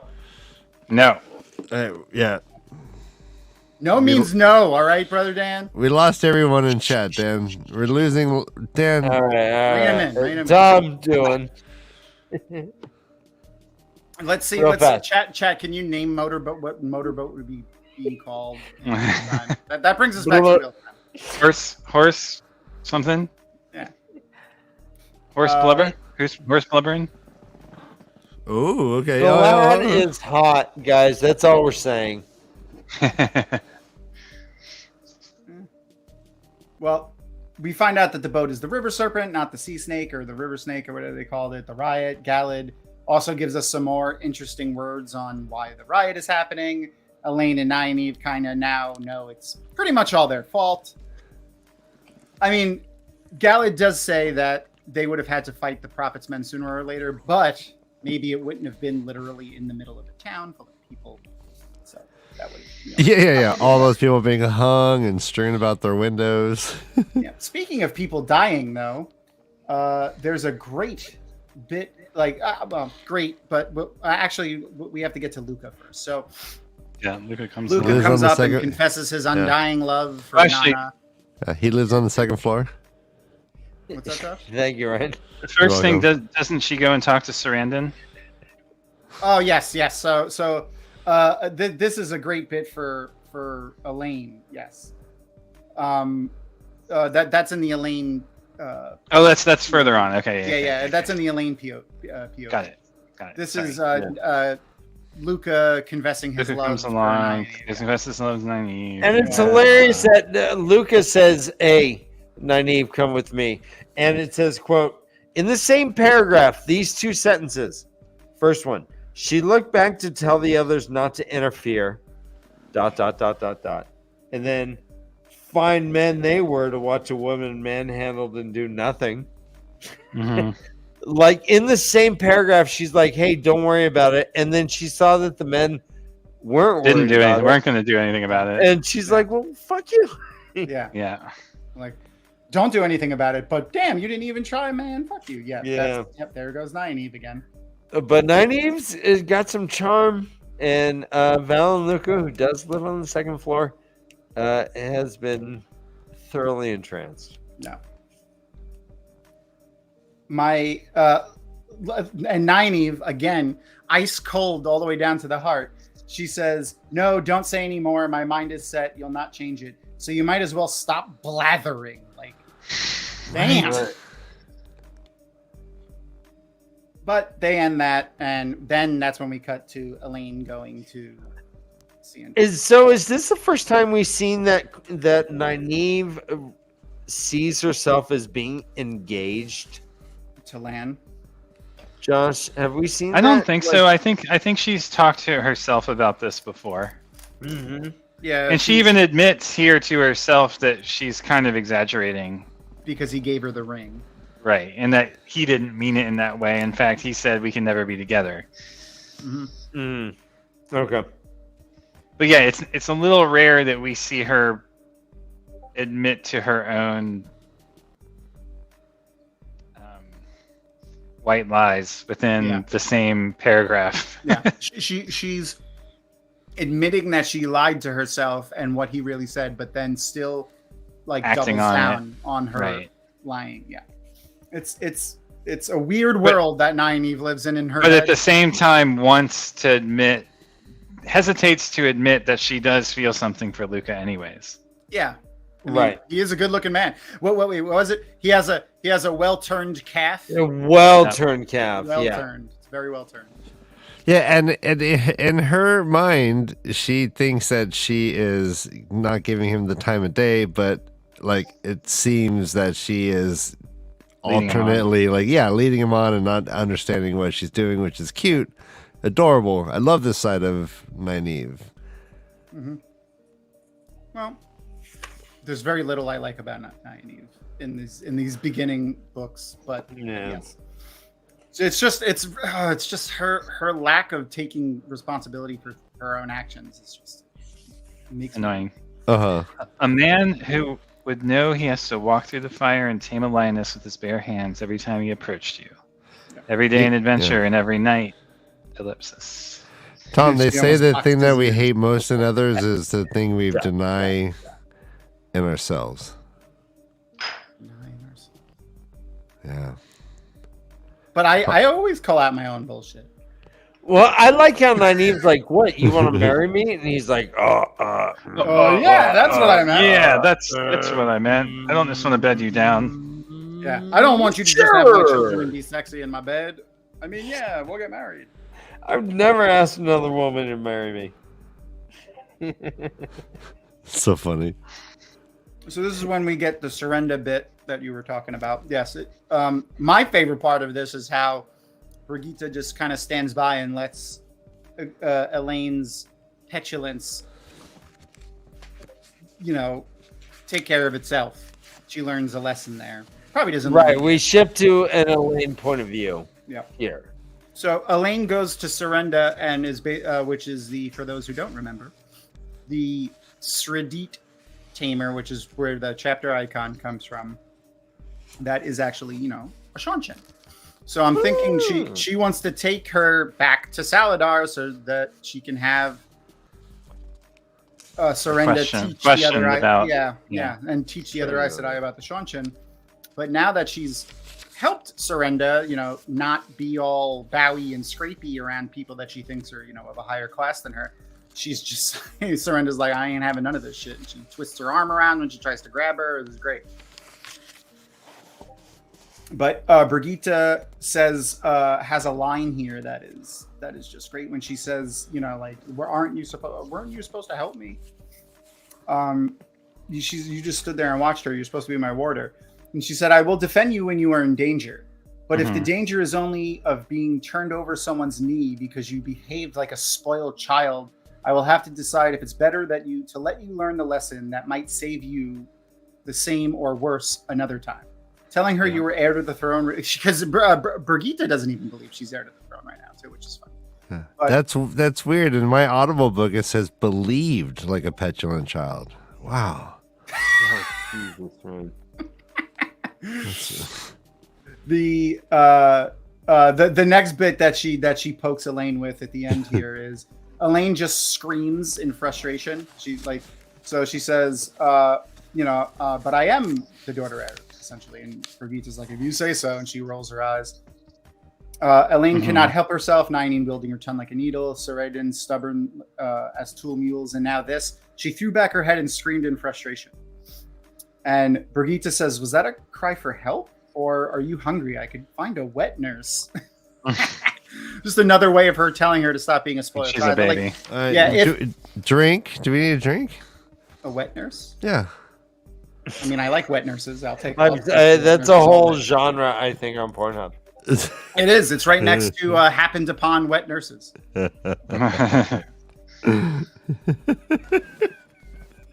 So two quick things. One, Brigitte seems to have a lot of autonomy over her role as a warder.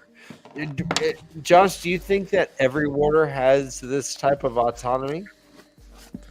Can Lan just like let Moraine kind of get punched or something? Well, I think so. Okay.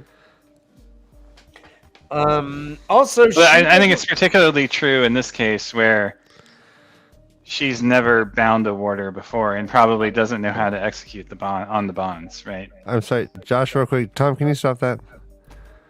Thank you. It's creeping me out.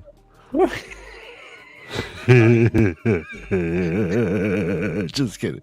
Just kidding. He just kept stroking it and stroking it. Also, Brigitte doesn't believe that Elaine is the daughter heir. No, right. Which is funny. Which is funny, but it's also,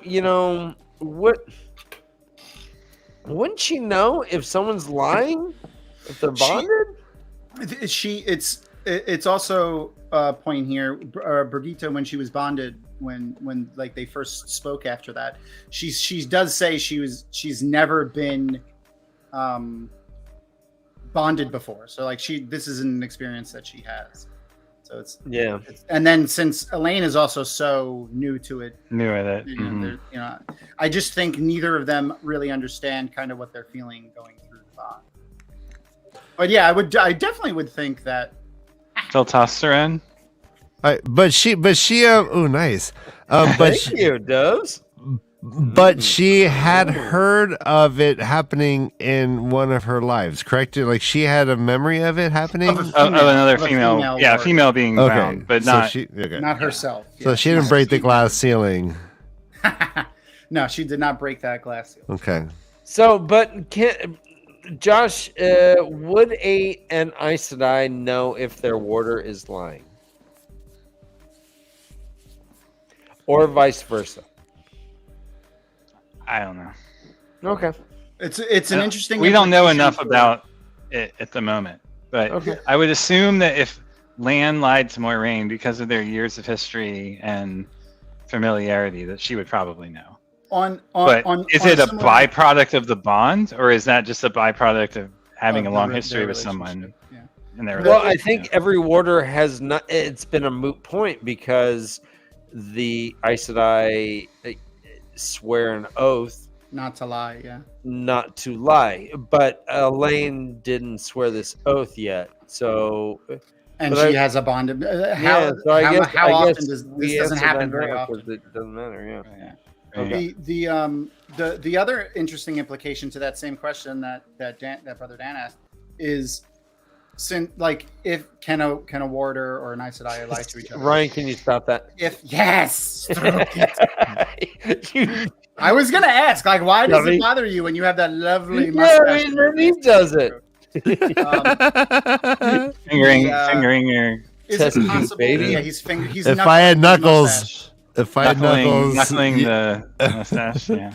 You only do it once or twice, so then he's thumbing it. He's thumbing it. Yeah, 5+ is just like you need to get up your be put on the registry. I'm thumbing my mustache at you. Yeah. Oh, you're thumbing.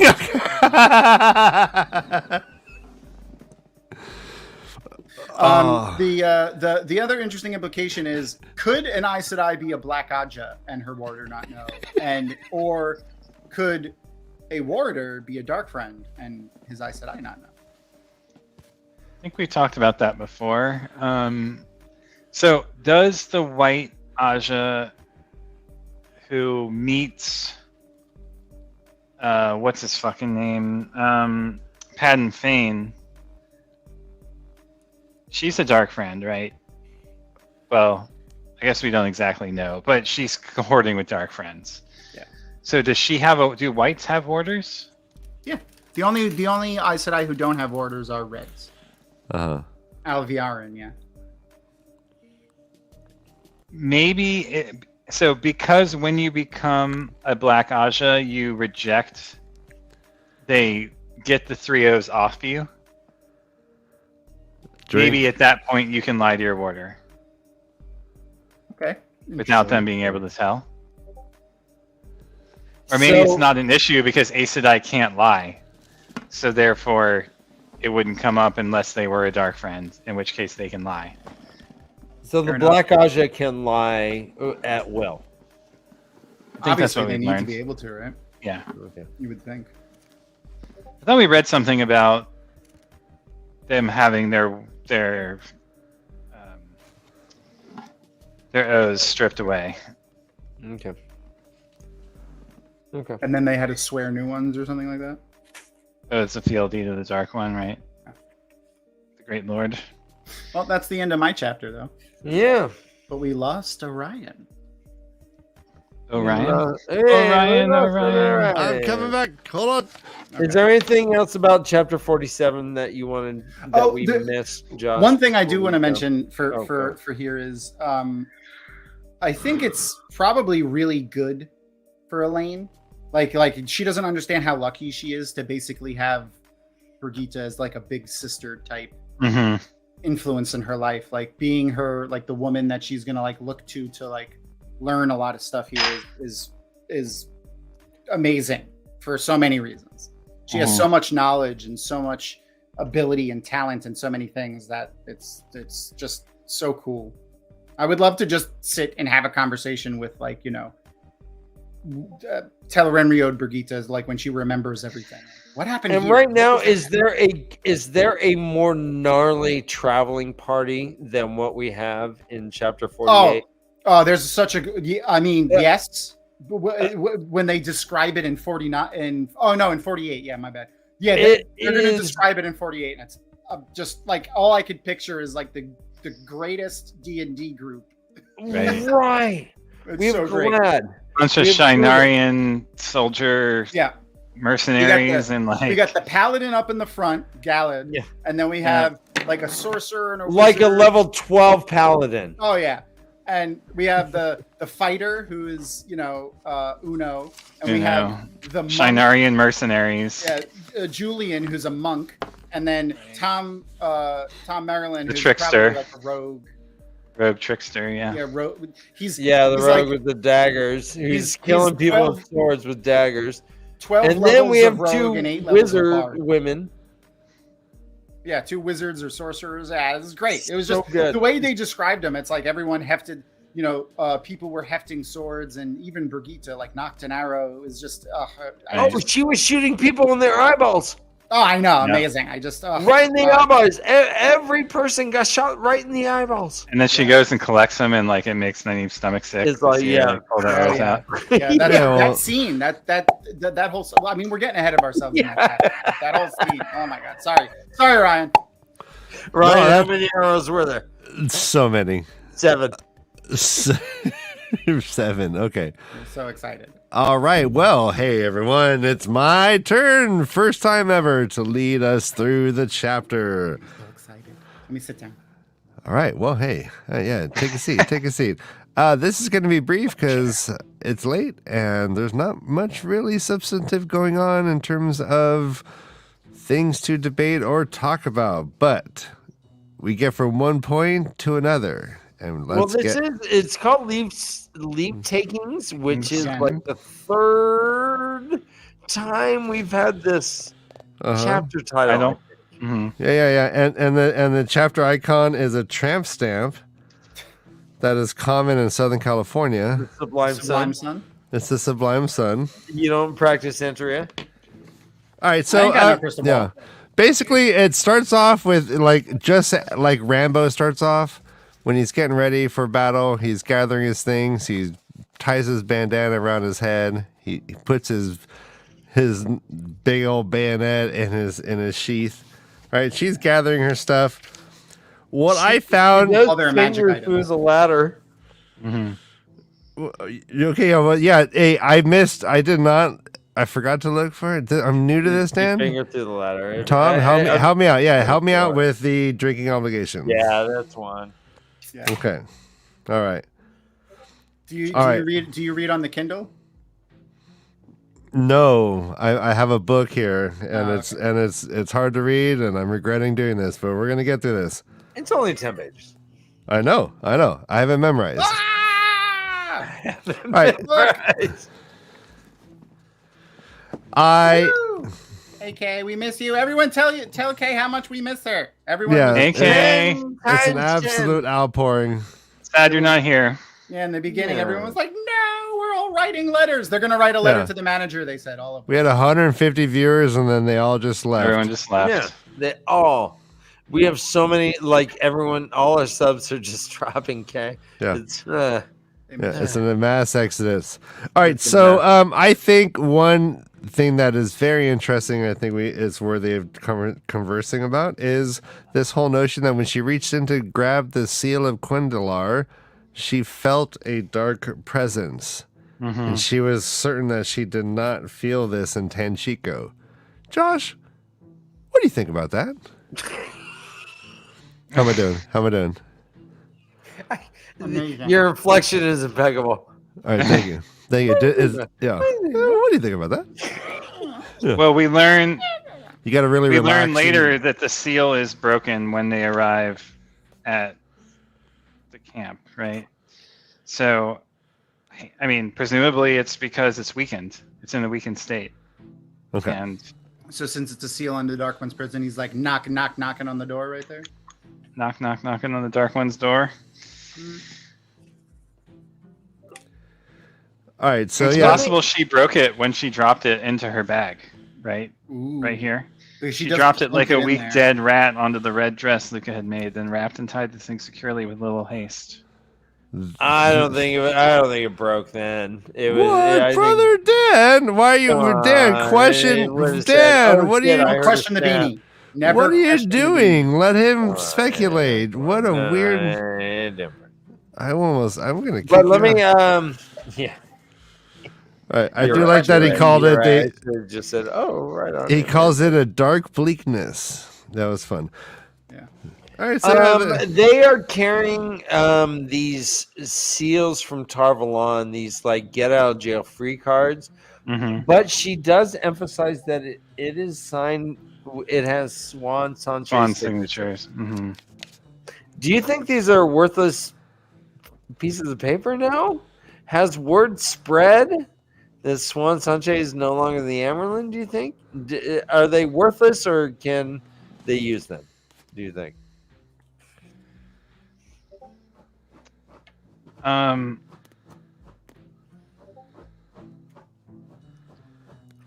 think, yeah, they're more useless than they were. But they could still be useful in some places and contexts. Okay. But I think they were more intended for use when other Aes Sedai got in their way, as opposed to like the general public.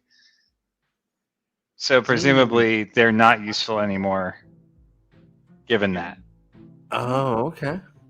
Yeah, because like you're not going to hand a sealed letter from the Amerlin saying that they can do whatever they want to like a merchant in like a herb shop. Mm-hmm.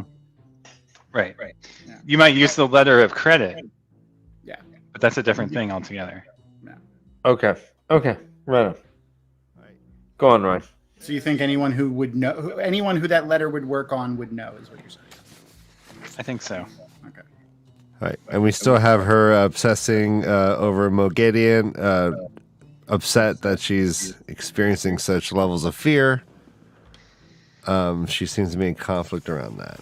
And then thinking, oh, I could beat her, though. I beat her that one time. I could beat her again. But she treated me like a rag doll the other time, so I got beat. Yeah. She got hella beat. So yeah, then we got some more kind of some stupid shit between Elaine and Nynaeve. More of that kind of like hoity-toity. Oh, she's this, she's that, blah blah blah. Oh, looking down her nose again. At one point, she thought that maybe Elaine and Brigitte like hit each other, and she was like stoked. Yeah. So she had some serious Schadenfreude. Mm-hmm. And Yeah, then, she was looking for bruises. And I think it's one of these great. Yeah, one of the reasons why Tom hates her is she has such an amazing lack of awareness. For her to be complaining about these people's beastly tempers is amazing. I know. She literally cannot channel unless she's angry. she's a weaponized anger management issue, but she's the angriest person that everyone knows. Like the angriest person. Everyone knows. So it's a whole projection theory. Carl Jung loves to talk about that. Your dark sides come out, and the things that you hate about other people. You really highlight the things that you deny you are yourself in other people. Ryan, I love this line where it says, "quote By the time they left the wagon, the quiet could have been chipped and used to chill wine." Yeah, her silence was thunderous also. Just great. Silence was thunderous. All right, so it gets how about this? So now Elaine comes in, she's like upset about whatever, how much money she's making. Her lot, she's like upset about her allowance, her mom, which is weird. And then we get to this point where we're talking about the Terran Grail that they have in the box, and I think this is really interesting. What's in the box? Because Nynaeve's like, oh well, I'm taking care of the ring. She can carry these other two things. Yeah. Now they're gathering their magic items for their. So yeah, and Elaine's probably like, what the fuck? The ring was given to me. Yeah. Why is she keeping it? Right. There's two things. One is, quote, a small iron disc worked on both sides with a tight spiral and a narrow plaque 5 inches long, seemingly amber yet harder than steel, and with a sleeping woman somehow carved inside it. The other was... so actually, real quick. So, and Josh, what does that make you think of? That specifically, the amber, whatever, and the carved, and that, and what? Any thoughts? Doesn't make me think of anything. Okay. No, I tried to think of other things, but yeah, it doesn't trigger anything for me. All right, so either one can be used to enter Teleranriod, but here's what gets interesting. It's channel Though spirit. not so easily, yeah, you have to channel spirit. The sole one of the 5 powers that can be channeled in sleep. Mm-hmm. Are we just learning this for the first time? Yeah. I think so. They used these Terangrial before. Yeah, but they talk about this fact that like spirit is that is the soul one. Yeah, maybe I don't know. That can be channeled in sleep. So what does that mean? Like while you're sleeping, any channeling that's going on is actually just spirit weaving that looks like other things? Wait, what are they talking about? Here, when in order to power up these devices, you have to use spirit. No, but I mean, what are you getting at, Ryan? So yeah, well, here's what I'm getting at. So when they say that spirit is the sole one of the 5 powers that could be channeled in sleep. Yeah. And then the representations of channeling that we have experienced in sleep, aka Teleranriod, looks like a bunch of things. Oh, okay. Right? Well, they entered Teleranriod with the ring without channeling, though. And we learn later that anyone can use the ring, not just someone who can channel, to enter the TAR. I think what you're trying to ask is if they can only channel spirit while sleeping, what are they channeling while they're in the when they're in Teleranriod? Yeah, like channeling in your sleep seems advanced. Yeah. I have an answer to that, but I can't say it. Yeah. Anytime I channel in this sleep, I got to clean up when I wake up. Really, it's only happened to me. So what? Yeah, when I was in seminary school or seminary school, when Mogedian gets all like upset after and glows white and then expels Brigitte, or something happens with Brigitte at that time when she's like blowing up all fucked up. What is she using spirit, or is she using something else? Well, remember, you can enter the TAVERN while you're awake. You don't have to enter in your sleep. You could physically. It's just more dangerous to go in otherwise. Yes, yeah. So what when they're saying that spirit is the only thing that could be channeling in sleep? Oh, so you're saying you could be in TAVERN, you not sleeping, not asleep, and channel using other. Okay. So they could be using other. Okay, awesome. Good. Cool. I think. I reserve my answer to that question. Yeah, I appreciate your yes. Protect the first time readers. Yeah. All right, so we have this fun thing where Nynaeve's always upset about the size of everyone's bags. That's always it's a weird trope that's going on. It's kind of funny. We basically get outside. Everyone's ready. Of course, everyone's ready. She's upset. Everyone's ready. For some reason, she's judging herself. She's judging everyone negatively because she wants to take the dresses that Val and Luca gave her. Yeah. But she won't do it because she's who she is. Mm-hmm. And therefore, she takes it out on everyone else. And she's like, look at Elaine, you glutton. Mm-hmm. All right, hey, while I'm doing this, guys, man the chat for me and post anything that's interesting. I can't read the chat and do this at the same time. All right, awesome, thanks. So we have she notices also Brigitte is now dressed funny, and she goes, "Oh my god, that's what she was wearing when I met her in TAVERN." Do you think that's gonna backfire, or what do you think's going on? She's dressing like some otherworldly creature, right? Like she's dressing like MC Hammer, right? She's got parachute pants on and a little jacket. Yeah. Whoa! Can't touch this. No, I not to be insensitive, but I do think that get up is a little. I want to say it's Middle Eastern-ish, like Please, Brigitte, like like Turkish style, like. Oh yeah. Well, her new pants aren't gathered at the ankles though, like the old right. pants. They're just that's flared. What that made me think of, like Turkish or Middle Eastern, like poofy pants. Made me think of ABBA. Yeah. Or maybe she's like from the 70s. Yeah, she was a dancing queen. All right, so are they bell bottoms? That's the question. Bell bottoms or karate gis? What are those? All right, moving on. All right, so moving on. Yeah, like I said, we're going to be brief. Everyone is now getting ready to set out and get to this freaking boat. Of course, Nynaeve stomps off by herself. Yeah. After Luca gives her a sad bunch of flowers. Yeah. She's all wilted. I do like this. But she was like, "Well, these flowers are shitty, but Land never give me shitty flowers." Yeah, Land's always like, "Oh yeah, I'm married to death. I'm gonna die." Yeah. And she's so That's my Land impression. All flowers. So selfish, like self-reflective that like.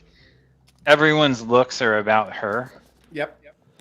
And that, of course, they're thinking of how their looks might affect her when they keep their faces smooth or they have a grimace or whatever, right? Like, just so deluded.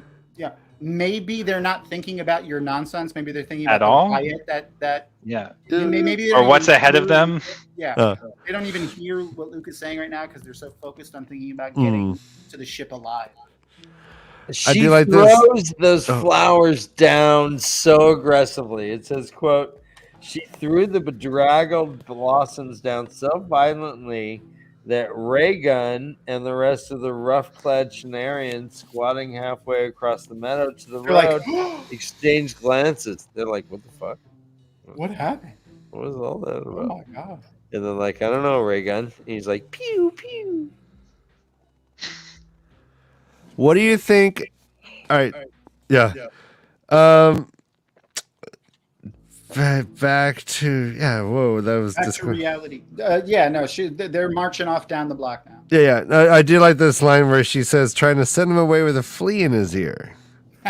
Yeah. Would likely. And it was like Ryan. I was like hearing the bass line to Under the Bridge. Doon, doon, doon, doon, doon, Yeah. doon, doon. That's amazing. Ding, ding, ding, ding, ding, ding, ding, ding.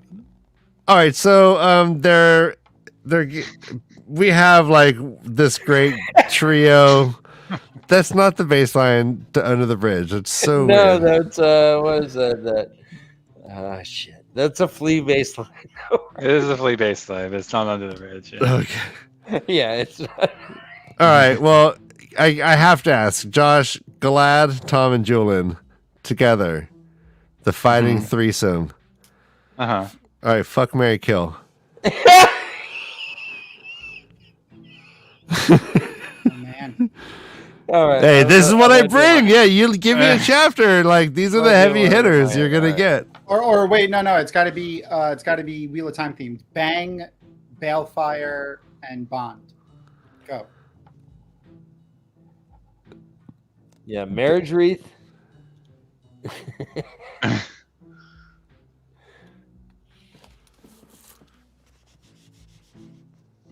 I really appreciate all the thought you're putting into this. Yeah, I do too. I don't know what you're asking. Who would you want? Galad, Julian, and Tom. Bond, Bang, Balefire. Oh, Who do you want to fuck? Who do you want to marry? Who do you want to kill? I thought he was just imagining fucking Galad, and he was just And he got lost in his. Yeah, you got. Lost yeah, probably Bang Tom. Yes, baby. Tom's Kill like, Galad, What? Bond, Julian. Fuck yeah. You're I like your bonding kill choice. the most beautiful man that's ever been created. Yeah, fuck that guy. No. Piece Okay. of shit. Well, no, you didn't. You didn't. I would have chose to fuck him. All right, no, yeah, all right. So here, look at this. Yeah, I asked Kay this, and this is her answer, and I like it hurt me. Guy. It hurt me. You can't. Tom, Mary, huh? Can't Hold on, bang I gotta find my Gullah. rope. Give me a second. Ryan, you kind of are a Tom figure, though. You're not so good with knives, but you can play a high chant song or two. I can't play high chant. That's true. All right, but I cannot improvise rap. I cannot do that. All right, I'd love to hear from chat. Who would you do? Who would you not do? Who would you leave in a ditch? Ryan, they get to Samara and shit is fucked up. Yes, it is. It is. Columns of smoke. It's riots. There are Bodies hanging out of windows. It's a fucking zombie film. Like, yeah. It's just like this crowd of zombies like comes around the corner and they're just like the juxtaposition between we're literally in a circus and now we're in the streets of a bloody war with dead bodies everywhere. And it's odd. I found it odd that Nynaeve seemed like confused that everyone was so on the ready. I'm like, oh, why is everyone unsheathing their swords? It seems empty to me. She's like, damn it, Nynaeve. Right, and that actually is a drinking obligation. Whenever someone does something and seems unconscious doing it. So here's the line. Grub. Knives appeared in Tom's hands and vanished as if he was unconscious of what he was doing. Mm-hmm. Like that sort of thing, to me is a drinking obligation. People don't have good poker faces. They don't have chill. So, cheers. Well put, Mistress Dovie. Well put. All right. Well, and then Julian would fix a roof. I bet you Julian can fix plumbing. Like your toilet's fucked up, Julian could straighten He can that fix shit my out. plumbing whenever he wants. Yeah. Ooh. no, I mean he does have the longest stick in the game, so Especially if Idris Elba plays. like you don't want him to be like fixing you prison style. But it's only as thick as his thumb, right? My fan casting for Julian Sandar is 100% Idris Elba. So there was. He went to go, went out because Julian is so hot. There he is. Did imagining Julian's thumb thick staff get you so hot and bothered? Thumb thick. Blah. Nynaeve holds on to the power. We cannot hear you, Ryan. The mob you, splinters. Thank you for that. Yeah. There we go. Shinar and Steel. And we heard Andrel during our break, Ryan. We During the did. Shadow Pal song. Oh, was it the Shadow Pal song? Wake up before the hour. Yeah. Of the same and the hour. Yeah, that's my Andrew impersonation. Oh, that's not flattering. Not flattering, but the song is amazing, Andrel. The song is amazing. It has 3 parts, like, and it's only a minute-long song, and it has I know something else that has 3 distinct parts. Yeah, it has like a verse, a bridge, and a chorus. All right. Well, hey, that's all you can ask for. That's all you need. Oh, we're doing Shadow Pals, Andrew. I played the Shadow Pals video. In fact, we need to collab. We need to do an intercontinental collab. Otra vez, uno más. All beef. We could make a beef. Oh, I'm feeling it. All right. So yeah, I mean, so nothing else happens really. No, there's all kinds of shit that happens. Fight. They're trying No, to there's get a to the fight. fucking No, boat. there's a fight. And Trying to like get to the obviously Galad is just amazing. And Brigitte. With and the whale, Nynaeve jerked her belt knife free. Yeah, drink.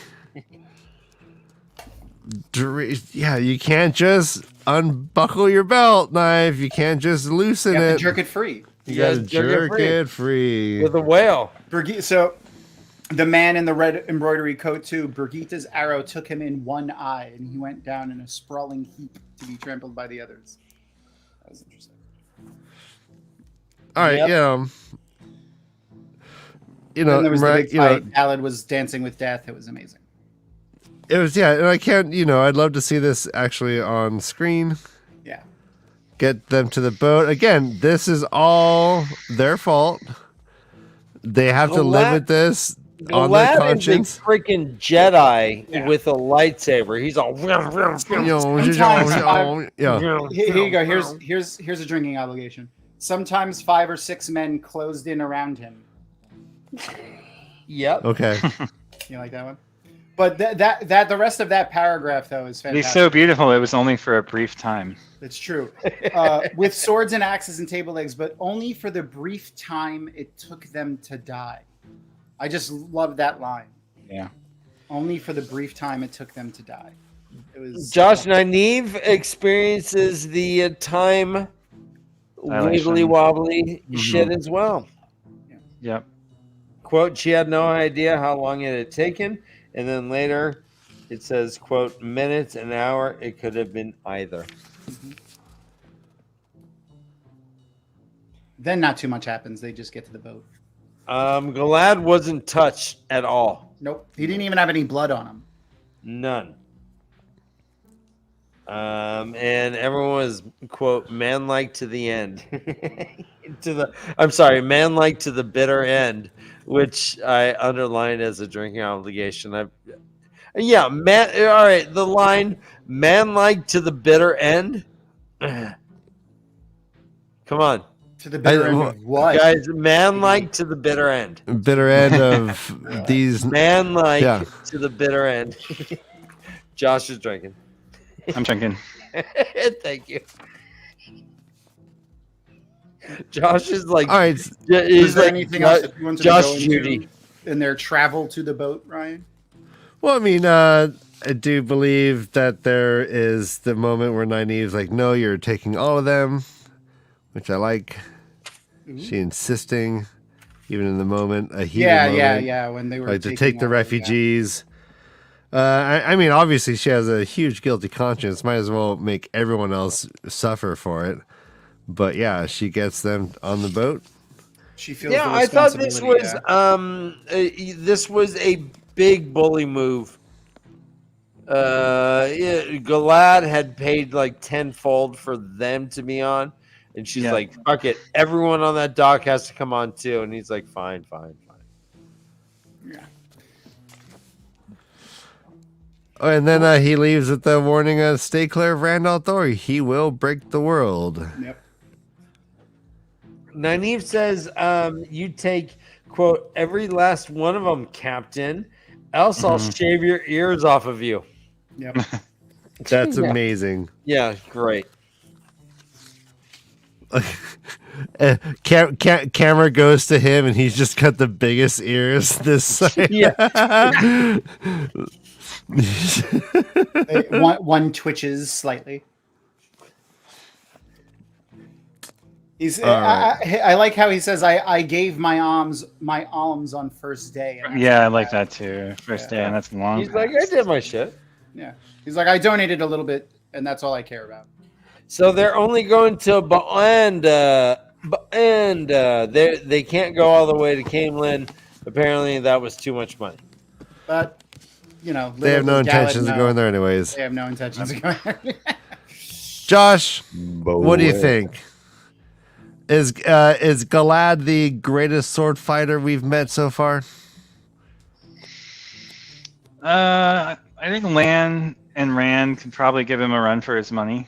Like one-on-one, Lan v Galad right now, who wins? I don't know. It'd be close. It would be close. Okay. And you think it would be close with Rand also? Yeah. I mean, well, okay. Depends on if Rand decides to use the power or not. I mean, no, let's just unassisted. No, Galad's got it. Galad's got it for sure. Sword fighter, yeah, okay. But Yeah. Matt did overwhelm him. Yep. With a quarterstaff. Yep. Yeah. But they had been training a lot all day, and they could be a little tired. They're a little sweaty. But Matt has all the memories of these like warring general. I mean, that was like the first time we saw his. That was pre. No, that was after. That was in the White Tower, after he had had the dagger. Oh, you're right. It was before the aliens, but before after.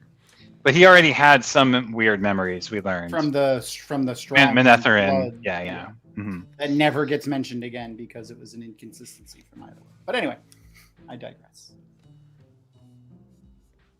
All right. Well, hey, yeah. Thank you, KayK. Oh, bum bum bum bum bum bum bum bum bum. Y'all ready for this? Bum bum bum. KK. KK. Okay. Darkman. Let me read it. I'm sorry, I didn't read it. I was dancing. There it is. And forsaken from life, afterlife, even afterlife. Trapped, not reincarnated. Josh.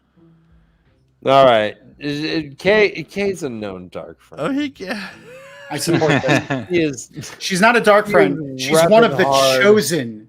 She is repping hard. We appreciate that. One of the chosen. This pretty much ends with Glad saying, "All right, I can't take you all the way there, but stay clear of Rand. He's dangerous. Peace out." Yeah, it's like George. Over my armor. He's like, "George, watch out for that tree." Oh. Josh, is there anything that Ryan, Tom, or have you exhausted your notes? I don't think so. 3 chapters. Okay. Well, all good. right, so we are. Let's see. 49 is a large chapter. Josh, you already read it. Chapter 50 is also not large. that large, but I think. All right, do you want to try to 51? All right, so if we do 49 to 51, it's from 663 to 732. So that's 60 pages. We got this. For I believe 49, 50, and 51. We can only do 3 chapters. That's 60 pages. That's believe in us. And then I think we are going to try to finish the book after this, because I think there's 4 chapters after this. Hold on. Let me see. I know this is so compelling. But you know what is compelling? There might be a surprise for the end of the book. There's You know what? Fuck it. 5 chapters left. Yeah, 52, 53, 54, 55, 56. All right, fuck it. Let's do 4 chapters. Let's do choices as well. We're going through 52. All right. And then we'll do Oh no, we can't. No, we can't read 52 and then not 53. All right, god damn it! All right, we'll stop at 51. And All right, then so we'll I'll just read one 55. chapter this week. I'll just read 51, and then we'll. Do not read chapter 52, Josh. Don't read 52, Okay. and then we'll wrap it up. We have 2 more shows before this book's over. And then there'll be a surprise for all of our viewers. Ooh. Mm-hmm. Awesome. Yeah. Oh, well, I love very surprises. good. Who doesn't? Who doesn't? All right, well, on that note, hey, and then who doesn't love a cliffhanger? Everyone, we'll see you next week. Tell a friend. Thanks for hanging out, everybody. Yeah, telephone a friend. Thank you, Josh. Thank you, Tom. Thank you, Ryan. All right. Yep. Great job, hosts. Run for your lives. This is The Way of the Leaf. Yeah.